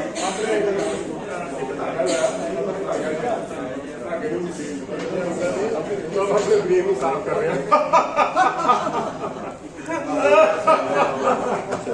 ਸਰ ਤੁਸੀਂ ਦੇਖੋਗੇ ਜੇ ਤੁਸੀਂ ਪਹਿਲਾਂ ਆਰਟੀਫੀਸ਼ੀਅਲੀ ਹੱਸਦੇ ਹੋ ਤਾਂ ਕੁਝ ਦੇਰ ਬਾਅਦ ਉਹ ਜਿਹੜਾ ਆਰਟੀਫੀਸ਼ੀਅਲ ਹਾਸਾ ਹੈ ਉਹ ਰੀਅਲ ਹਾਸੇ ਦੇ ਵਿੱਚ ਕਨਵਰਟ ਹੋ ਜਾਂਦਾ ਹੈ।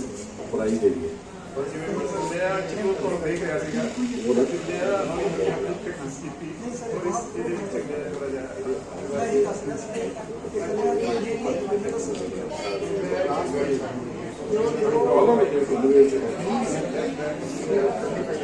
हाँ हाँ यही करेंगे। रमनीत कौर अर्ली भाई अगे आ जाओ प्लीज।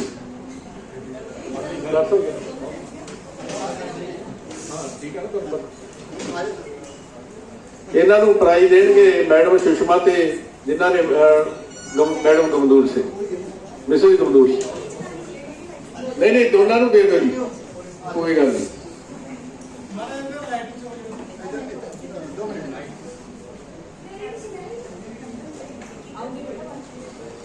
ਕਾਰਨਰ ਵਾਸਤੇ ਡਾਕਟਰ ਦਵਿੰਦਰ ਸਿੰਘ ਕਾਇਮ ਹੋ ਜਾਓ ਅੱਗੇ ਆ ਜਾਓ ਜੀ ਨੇੜੇ ਹੀ ਹੈ।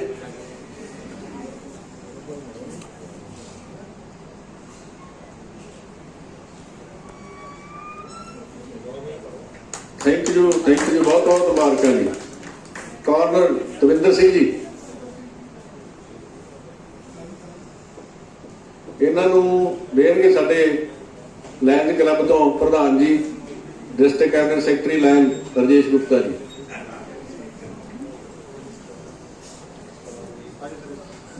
First lion doctor Gurmel Singh इन्हों के नाल डॉक्टर साहब बांसल जी तुसीं प्लीज।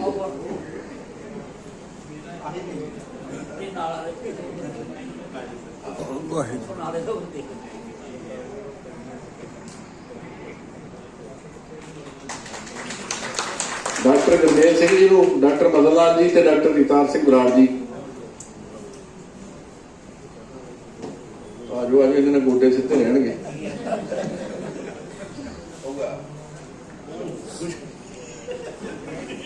दविंदर फिर आ गया तेरा नाम करी एक होर है तीन है जी तीन एक कहा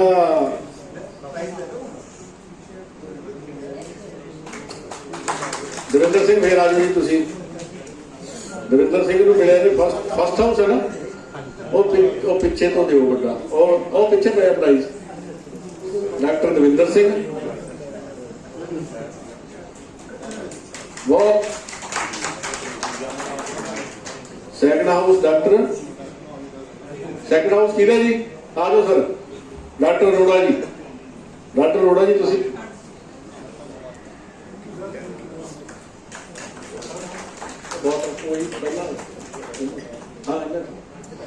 थर्ड हाउस किधर जी अपने आप ही आ जाओ प्लीज आ जाओ मैडम आ जाओ प्लीज।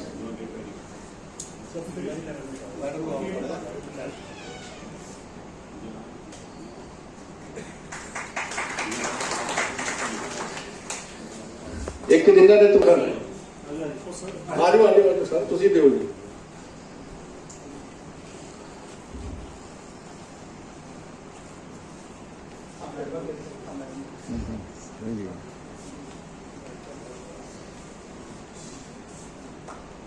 निपट गए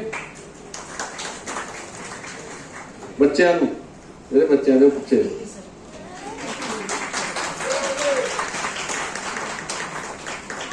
रमनीक इन्होंने भी गाया सी सुनाया बोलियां पाइया आजा बेटे राज साहब रहेगा हाँ जी सर राज साहब का किहड़ा सी प्राइज दो दो दो दो ਅੱਗੇ ਥੋੜਾ ਅੱਗੇ ਇੱਕ ਪਾਸੇ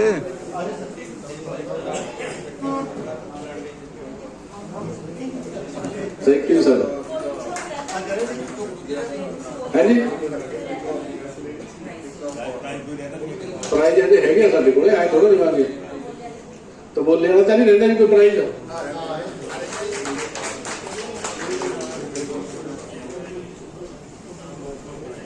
ਬਾਂਸਲ ਜੀ ਨੂੰ ਉਹਨਾਂ ਨੇ ਜਿਹੜਾ ਸਾਨੂੰ ਲੈਕਚਰ ਦਿੱਤਾ ਹੈ ਉਹ ਇੱਕ ਵਾਰੀ ਫੇਰ ਤੁਹਾਨੂੰ ਵੀਡੀਓ ਭੇਜ ਦਿਆਂਗੇ, ਸੁਣਿਓ ਧਿਆਨ ਨਾਲ।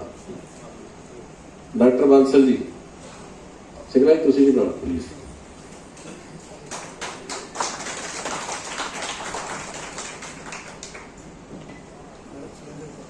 ਮੈਡਮ ਸੁਰਿੰਦਰ ਕੌਰ, ਬੜਾ ਹੀ ਸੋਹਣਾ ਇਹਨਾਂ ਨੇ ਬਹੁਤ ਹੀ ਵਧੀਆ ਤਰੀਕੇ ਨਾਲ ਜਿਹੜੀ ਸਾਨੂੰ ਪੁਰਾਣੀ ਅਤੀਤ ਯਾਦ ਕਰਾਇਆ। ਆ ਜਾਓ ਜੀ ਮੈਡਮ, ਆ ਜਾਓ।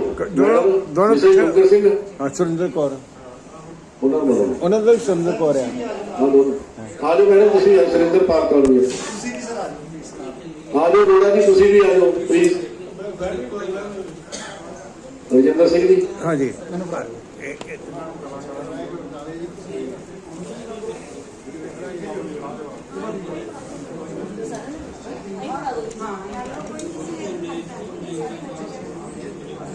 ਇੱਕ ਵਾਰੀ ਜ਼ੋਰਦਾਰ ਹੌਸਲਾ ਅਫਜ਼ਾਈ ਕਰ ਦਈਏ ਆਪਾਂ। ਬਹੁਤ ਸੋਹਣਾ ਪ੍ਰੋਗਰਾਮ।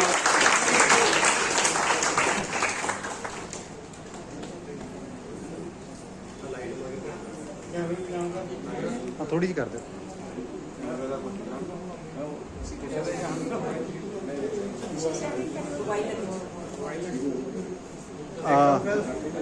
हाँ सर प्लीज स्माइल जी। ठीक है जी।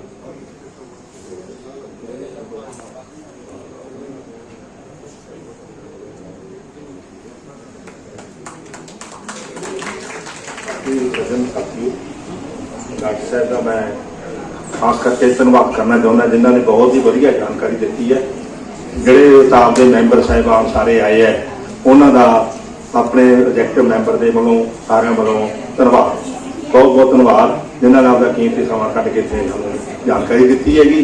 ਤੇ ਬੱਚਿਆਂ ਦਾ ਬਹੁਤ ਵਧੀਆ, ਜਿਨ੍ਹਾਂ ਨੇ ਸਾਨੂੰ ਬੜੀਆ ਸੋਹਣਾ ਗਾਣੇ ਵਗੈਰਾ ਸੁਣਾਏ ਤੇ ਕਮੋਲਾ ਦੇ ਬੜੇ ਸੋਹਣੇ ਲੱਗਿਆ ਸਾਨੂੰ ਕੰਮ। ਇਹ ਕੰਮ ਅੱਗੇ ਵਾਸਤੇ ਮੈਂ ਵਿਚਾਰ ਸੋਚਦਾ ਹੈਗਾ ਵੀ ਅੱਗੇ ਵਾਸਤੇ ਜੇ ਫੰਕਸ਼ਨ ਹੋ ਜੇ ਤਾਂ ਚੰਗੀ ਗੱਲ ਹੈਗੀ ਸਾਰੀ ਇਹ ਜੇ ਕਦੇ ਨਾ ਕਦੇ ਤਾਂ ਜੋ ਸਾਰਿਆਂ ਦਾ ਮਿਲਵਰਤਨ ਚੰਗਾ ਰਹੇ। ਥੈਂਕ ਯੂ ਮੈਮ, ਬਹੁਤ ਬਹੁਤ ਧੰਨਵਾਦ।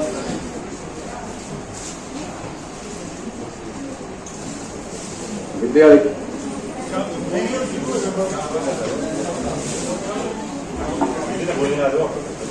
ਇੱਕ ਲਾਸਟ ਦੋ ਲਾਈਨਾਂ ਨਾਲ ਆਪਾਂ ਇਹ ਪ੍ਰੋਗਰਾਮ ਖਤਮ ਕਰਦੇ ਹਾਂ।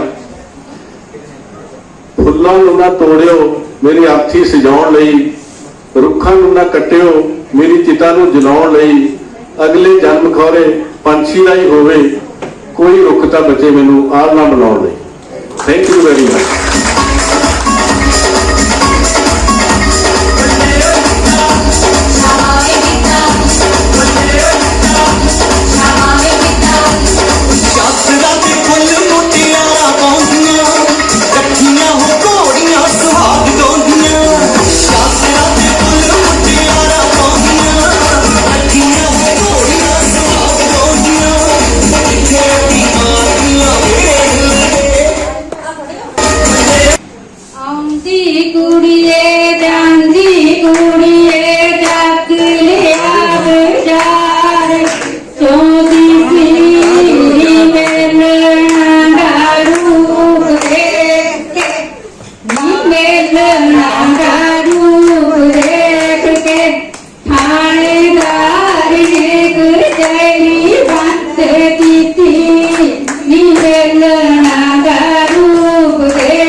ਪਿੰਡ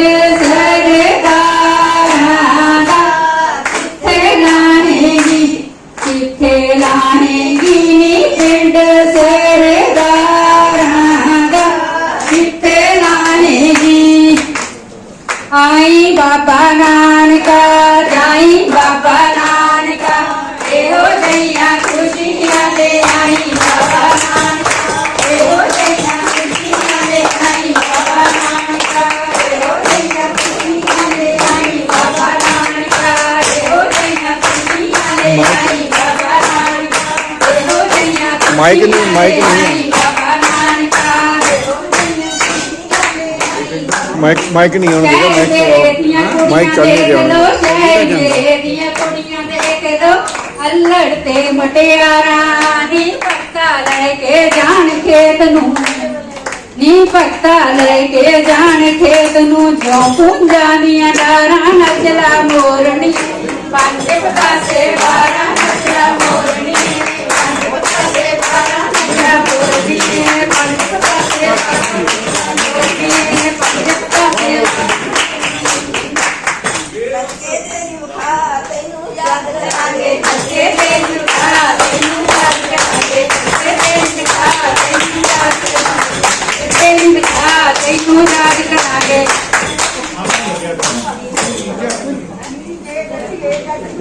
होवे जे जटिए जट कुटला होवे पटिए संदूका ओले नी पहला जट तो बकी पिहाइए पहला जट तो बकी पिहाइए छोले कटिए दे रब का कटिए न बराबर बोले कटिए दे रब का कटिए न बराबर बोले कटिए दे रब का कटिए न बराबर बोले कटिए दे रब का नचड़ा दा होना नचड़ा जाके नाचुले ते लखमारी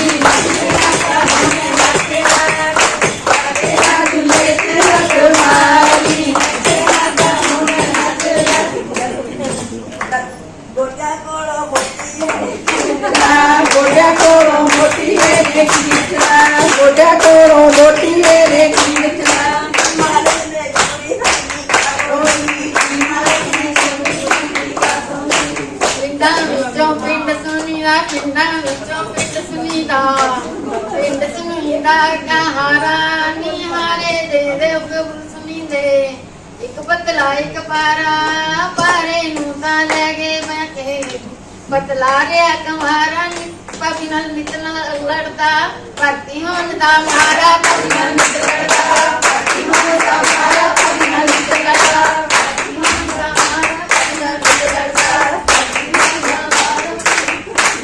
भर्ती होन दा मारा आवे नाजरा जावे नाजरा आवे नाजरा जावे नाजरा बोता बंदर वाजे वे बोते तेनू पोदा टोकरा बोते तेरे नू पोदा टोकरा तेनू दो कदे वेड़े नदी दी कंप पई दरवाजे वेड़े नदी दी कंप पई दरवाजे वेड़े नदी दी कंप पई दरवाजे वेड़े नदी दी कंप पई दरवाजे वेड़े नदी दी कंप पई बोलिया मेरा खालसा नचन वे वे बोलिया दा तू पड़िया तेरा खालसा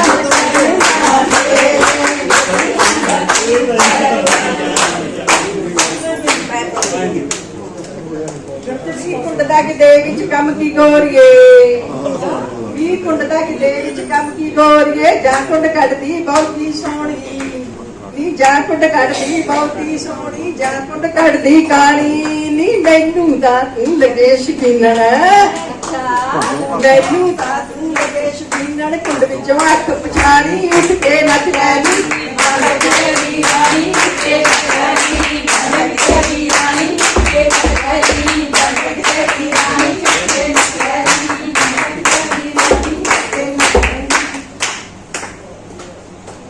कदे हूँ करके कदे हाँ करके तेरा दे दे तेरे नहीं हाँ करके तेरा दे दे हाँ करके तेरा दे दे तेरे नहीं हाँ करके तेरा दे दे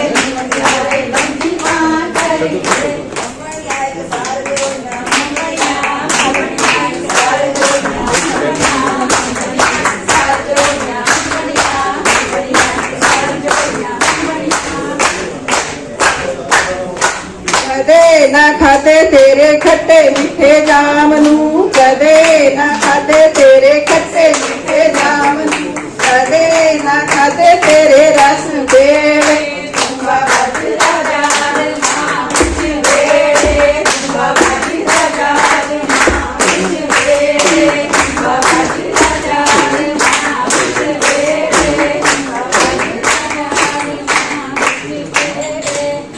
कटियां हो के आइयां कुड़ियां, कटियां हो के आइयां कुड़ियां, पैरी झांझर पाइयां सूबेदारनियां, सूबेदारनियां,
मैं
ਸਾਰੇ ਟੈਕਨੋਕ੍ਰੇਟ ਸਾਥੀਆਂ ਨੂੰ ਬੇਨਤੀ ਹੈ ਵੀ ਇੱਧਰ ਡਾਂਸ ਫਲੋਰ ਤੇ ਆ ਜਾਣ, ਲੇਡੀਜ਼ ਰੋਟੀ ਖਾ ਲੈਣ। ਜਿਹੜੇ ਹੋਣਾ ਚਾਹੁੰਦੇ ਆ ਜਾਓ, ਜਿਨ੍ਹਾਂ ਨੇ ਰੋਟੀ ਨਹੀਂ ਸ਼ੁਰੂ ਕੀਤੀ ਫਿਰ ਤੋਂ ਆ ਜਾਓ। 5-4 ਮਿੰਟ ਲਾਉਣੇ, ਜ਼ਿਆਦਾ ਨਹੀਂ। ਬਰਾੜ ਸਾਹਿਬ ਆ ਜਾਓ।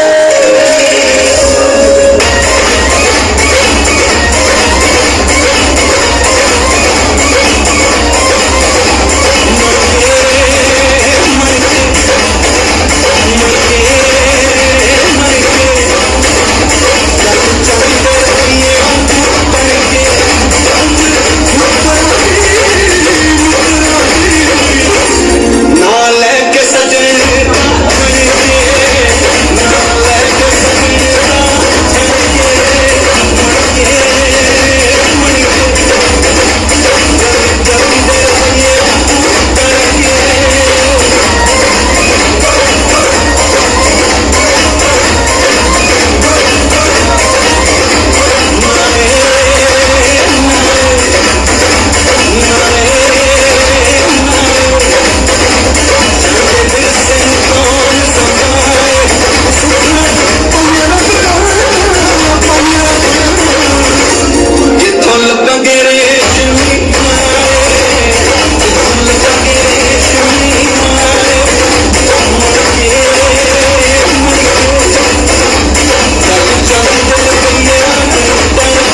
खुशी उठाओ भाई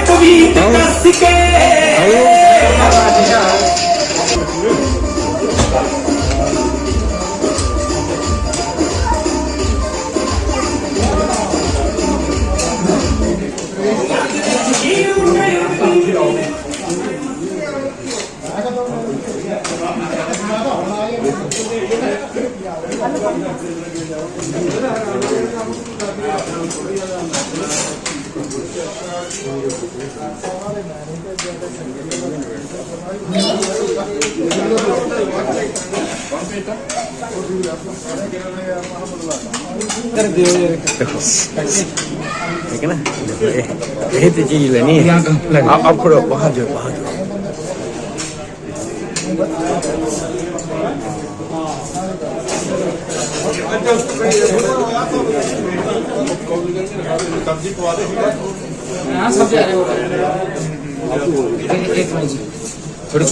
मैं आसमान डाल रहा हूँ बस हो गया